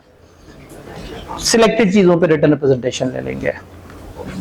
रिपोर्टिंग कैसे करेंगे? कंक्लूजन देने से पहले आपने इवैल्यूएट करना है कि क्या फाइनेंशियल स्टेटमेंट फ्रेमवर्क का जिक्र कर रहे हैं। फिर आपने देखना है कि फाइनेंशियल स्टेटमेंट में क्या टर्मिनोलॉजी मुनासिब है, क्या वो एडिक्वेटली डिस्क्लोज कर रहे हैं पॉलिसीज को, क्या कंसिस्टेंट है फ्रेमवर्क के साथ, क्या एस्टीमेट रीजनेबल है, क्या इंफॉर्मेशन रेलेवेंट रिलायबल फलाना है। सारी की सारी बात कॉपी पेस्ट हुई हुई है। कहां से? 700 पे। अनमॉडिफाइड कंक्लूजन आप एक्सप्रेस करेंगे जब practitioner has obtain limited assurance, ताकि वो बता सके। अब हमने एश्योरेंस पढ़ते हुए नेगेटिव एश्योरेंस के अल्फाज देखे थे। Nothing has come to practitioner attention that causes the practitioner to believe financial statements are not prepared in all material respect in accordance with framework। अब क्या होगा अगर ओपिनियन खराब होगी? तो क्या होगा, आप या क्वालिफाइड या एडवर्स कंक्लूजन या डिस्क्लेमर ऑफ कंक्लूजन इस्तेमाल करेंगे और आप उसकी डिस्क्रिप्शन देंगे कि वो क्या इशू है। हम ओपिनियन कब मॉडिफाई करेंगे? जब फाइनेंशियल स्टेटमेंट या तो मेटीरियली मिसस्टेटेड होंगी या ऑडिटर या practitioner is unable to obtain sufficient. याद आ रही है सारी वो बातें? और अब तो और याद आनी चाहिए, तकरीबन एक आध दिन पहले ही पढ़ी है। प्रैक्टिशनर को अगर लगे कि मटेरियल में स्टेटमेंट है तो क्वालिफाइड कंक्लूजन देगा जहां मटेरियल होगा इशू, और एडवर्स कंक्लूजन देगा जहां मटेरियल एंड परवेसिव होगा। बेसिस फॉर कंक्लूजन पैराग्राफ में आप बताएंगे कि क्या मसले थे और उसके इफेक्ट्स बताएंगे, और अगर डिस्क्लोजर है तो बताएंगे कि डिस्क्लोजर में स्टेटेड क्यों था। अगर आप सफिशिएंट अप्रोप्रिएट ऑडिट एविडेंस नहीं ले रहे तो मटेरियल इशू में क्वालिफाइड ओपिनियन दे दें और मटेरियल एंड परवेसिव में डिस्क्लेम कर दें। कब कब आप डिस्क्लेम करेंगे? जब आपको इंटेग्रिटी ऑफ मैनेजमेंट के ऊपर भी डाउट होगा तो भी डिस्क्लेम कर देंगे, और जब वो प्री कंडीशंस आपको नहीं दे रहे होंगे तो ये एक नई बात नजर आई कि अगर इंटेग्रिटी पे डाउट हो तो डिस्क्लेमर दे दें। जब आप डिस्क्लेमर देंगे तो फिर बताएंगे कि उसकी रीजन क्या है। चीजें सिर्फ वो बस आंखों से गुजारते जा रहे हैं। रिपोर्ट में क्या होगा? टाइटल उसी तरह से होगा, एड्रेस ही उसी तरह से होगा, इंट्रोडक्टरी पैराग्राफ वहां ओपिनियन के पैराग्राफ के दो हिस्से थे, पहले इंट्रोडक्शन बाद में ओपिनियन। इन्होंने यहाँ इंट्रोडक्टरी पैराग्राफ दे दिया, कौन सी फाइनेंशियल स्टेटमेंट रिव्यू हुई है, कौन सी सिग्निफिकेंट पॉलिसीज थी, और बताएंगे कि फाइनेंशियल स्टेटमेंट रिव्यू। फिर एक डिस्क्रिप्शन देंगे मैनेजमेंट की रिस्पॉन्सिबिलिटी की, फिर डिस्क्रिप्शन दे देंगे प्रैक्टिशनर की रिस्पॉन्सिबिलिटी, जैसे वहां पे भी ये सारा कुछ था, और फिर एक डिस्क्रिप्शन दे देंगे रिव्यू किसे कहते हैं। याद है हमने कहा था कि ऑडिट किसे कहते हैं? ऑडिट समझाया था। अब यहाँ रिव्यू समझाएंगे कि रिव्यू जो है वो लिमिटेड एश्योरेंस एंगेजमेंट होती है। इसमें प्राइमरीली हम इंक्वायरीज करते हैं मैनेजमेंट वगैरह से, और सिर्फ एनालिटिकल प्रोसीजर लगाते हैं, ज्यादा लंबे चौड़े प्रोसीजर नहीं लगाते। ये प्रोसीजर जो हम रिव्यू में करते हैं ये कम होते हैं ऑडिट वाले प्रोसीजर से, अकॉर्डिंगली हमसे मत एक्सपेक्ट करना कि हमने ज्यादा अच्छी एश्योरेंस दी है। ये वाली बात नहीं है। फिर आप कंक्लूजन देंगे, कंक्लूजन में कंक्लूजन देंगे और रेफरेंस देंगे कि कौन से फ्रेमवर्क के मुताबिक। अगर मॉडिफाइड होगा तो मॉडिफाइड कंक्लूजन देंगे और एक और पैराग्राफ में बताएंगे कि ये कंक्लूजन क्यों खराब हुई। फिर ये कहेंगे कि मैंने ISRE को फॉलो किया है, एक जुमला इस पे ऐड करेंगे, फिर डेट डाल देंगे, फिर साइन कर देंगे, और फिर तो कुछ चीजों उस रिपोर्ट की हैं और कुछ एक दो यहाँ की नई बातें हैं। अगर जरूरत पड़ेगी तो एम्फेसिस ऑफ मैटर पैराग्राफ देंगे। अगर आपको लगेगा कि यूजर की तवज्जो किसी खास तरफ करानी है तो एम्फेसिस ऑफ मैटर आप दे देंगे। तो ये बहुत ही छोटा सा स्टैंडर्ड है, इसको बस एक दफा क्विकली सा देख लेना होता है। आईकेएफ को खुद भी एहसास है, तो इन्होंने तकरीबन पिछली समझे 23-24 अटेम्प्ट्स में मुश्किल से 4 सवाल पूछे, उनमें से भी एक दो अब इररिलेवेंट हो चुके हैं, क्योंकि उन्हें लगता है कि हमने ऑलरेडी चैप्टर 14 में इतना मसाला ऐड कर दिया है कि इस गरीब की बारी नहीं आ पाती। लेकिन फिर भी आपको अलर्ट रहना होगा, खासतौर पे इसमें क्या ध्यान में रखना है, इंक्वायरी के अंदर जो 4-5 लाइन है वो, और रिटन रिप्रेजेंटेशन इसकी जो स्पेसिफिक किस्म की है, ये दो खास बातें।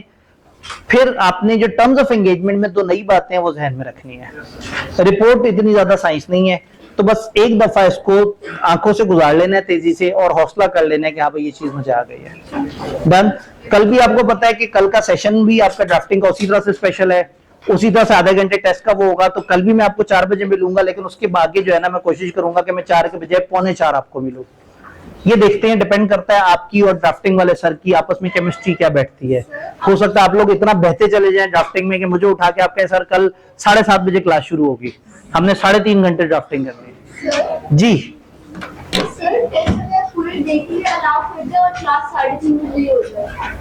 ठीक है जी, इन्होंने कहा टेस्ट अगर पूरे दिन की अलाउ कर दें बच्चे भाग जाते हैं। ठीक है, जब हमने पूरा दिन बीच में एक तजर्बा किया था तो बच्चे गायब हो गए थे। और दूसरा ये कि जब ड्राफ्टिंग से फ्री हुए हैं और मेरी क्लास में दरमियान में टाइम है, तो उस टाइम पे और क्या करना। और एक और ख्वाहिश भी है ना कि लोग पहले आके थोड़ी सी राइटिंग की प्रैक्टिस करें और फौरन बाद एक इंडिपेंडेंट टेस्ट उठा के दे दें। तो इसलिए बहरहाल टाइम कम है। ये अगेन ये फीडबैक आज मेरे पास आया ना, तो मैं जरा शाम में, हमारी शाम जरा थोड़ी सी देर से होती है, तो शाम में जो है ना मैं वो टीचर से कहूंगा कि सर जी जरा थोड़ा सा ख्याल करें। अगर तो मुश्किल लग रहा होगा तो हम फुल डे अवेलेबल कर देंगे, तो ग्रुप में अगर कोई मैसेज आएगा तो वो फुल एंड फाइनल एविडेंस होगा।